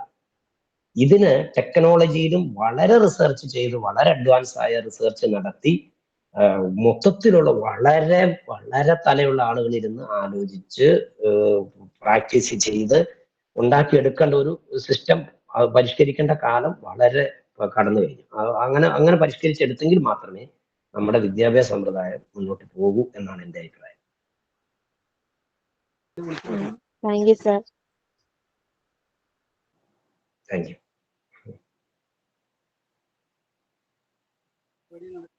ഇനിയും ആർക്കെങ്കിലും ആശയങ്ങൾ പങ്കുവെക്കാനുണ്ടെങ്കിൽ മുന്നോട്ട് വരിക. നമ്മുടെ സമയം തീരാറായിക്കൊണ്ടിരിക്കുകയാണ്. നമ്മുടെ സമയം തീരാറായല്ലോ, ഏകദേശം അവസാനിപ്പിക്കേണ്ട ഒരു സമയമായെന്ന് തോന്നുന്നു അല്ലേ? അതെ സർ. ഇനി ആരും ഇല്ലാന്ന് പ്രതീക്ഷിക്കുന്നു. ഈ ചർച്ചയിൽ പങ്കെടുത്ത എല്ലാവർക്കും ഒരുപാട് നന്ദി. അടുത്തതായി പ്രോഗ്രാമിന് കൃതജ്ഞത അർപ്പിക്കുന്നതിനായി കോളേജിൽ 1ാം വർഷ വിദ്യാർത്ഥി ആര്യയെ ക്ഷണിക്കുന്നു. കേരള സർവകലാശാല അധ്യാപന പഠന കലാലയം കുന്നം മാവേലിക്കര സാഹിത്യോത്സവം 51 കുന്നം ഫെസ്റ്റിവൽ ഓഫ് ലെറ്റേഴ്സ് 5ാം ദിനമായ ഇന്നും വിജയകരമായി അവസാനിച്ചിരിക്കുന്നു. മലയാളത്തിലെ ചെറുകഥാകൃത്തും നോവലിസ്റ്റും സർവോപരി എന്റെ ജില്ലക്കാരനുമായ ശ്രീ വിനോയ് തോമസ് സാറാണ് ഇന്ന് ഞങ്ങളുടെ ആദരണീയ സ്വീകരണത്തിൽ അതിഥിയായി എത്തിച്ചേർന്നിരിക്കുന്നത്. മറ്റുള്ള തിരക്കുകൾക്കിടയിലും നമ്മോടൊപ്പം കഥ സിനിമയാകുമ്പോൾ എന്ന വിഷയത്തിൽ സംസാരിക്കുകയും നമ്മുടെ സംശയങ്ങൾക്ക് കൃത്യമായി മറുപടിയും തന്ന വിനയ് സാറിനെ ഹൃദയപൂർവ്വം എന്റെയും കോളേജിന്റെയും പേരിൽ നന്ദി അറിയിക്കുന്നു. ഒരു കഥ സിനിമയാകുമ്പോൾ കഥാഗതിയിലെ മാറ്റവും വരുന്ന വിമർശനങ്ങളെയും അദ്ദേഹം എപ്രകാരം സമീപിച്ചു എന്നും അദ്ദേഹത്തിന്റെ വാക്കുകളിലൂടെ ഞങ്ങൾ ഏവരെയും ഹൃദ്യമാക്കി കൂടിയതിനെ ഒരിക്കൽ കൂടി സാറിനെ നന്ദി അറിയിക്കുന്നു. സ്വാഗത പ്രസംഗം നടത്തിയ നമ്മുടെ കോളേജ് അധ്യാപകനായ ശ്യാം ബാബു സാറിനും നന്ദി അറിയിക്കുന്നു. ഒപ്പം പ്രോഗ്രാം കോർഡിനേറ്ററായ രേഖ ടീച്ചറിനോടും KLFന്റെ അണിയറ പ്രവർത്തകർക്കും നന്ദി അറിയിക്കുന്നു. കൂടാതെ പരിപാടിയിൽ പങ്കെടുത്ത മറ്റുള്ള വിദ്യാർത്ഥികളെയും അധ്യാപകരെയും ഒരിക്കൽ കൂടി നന്ദി അറിയിച്ചുകൊണ്ട് നിർത്തുന്നു. അപ്പൊ ഒത്തിരി സന്തോഷം. എന്തായാലും ഈ പരിപാടിയിൽ പങ്കെടുക്കാൻ ഞാൻ പറഞ്ഞില്ല, വളരെ വ്യത്യസ്തമായി എനിക്ക് തോന്നിയത്. സാധാരണ ഇങ്ങനെ ഒരു പരിപാടിയിലൊക്കെ വന്നിട്ടുണ്ടെങ്കിൽ ചുരുളിയെ പറ്റി മാത്രം, തെറിയെ പറ്റി മാത്രം എന്തെങ്കിലുമൊക്കെ ചോദിക്കുമല്ലോ.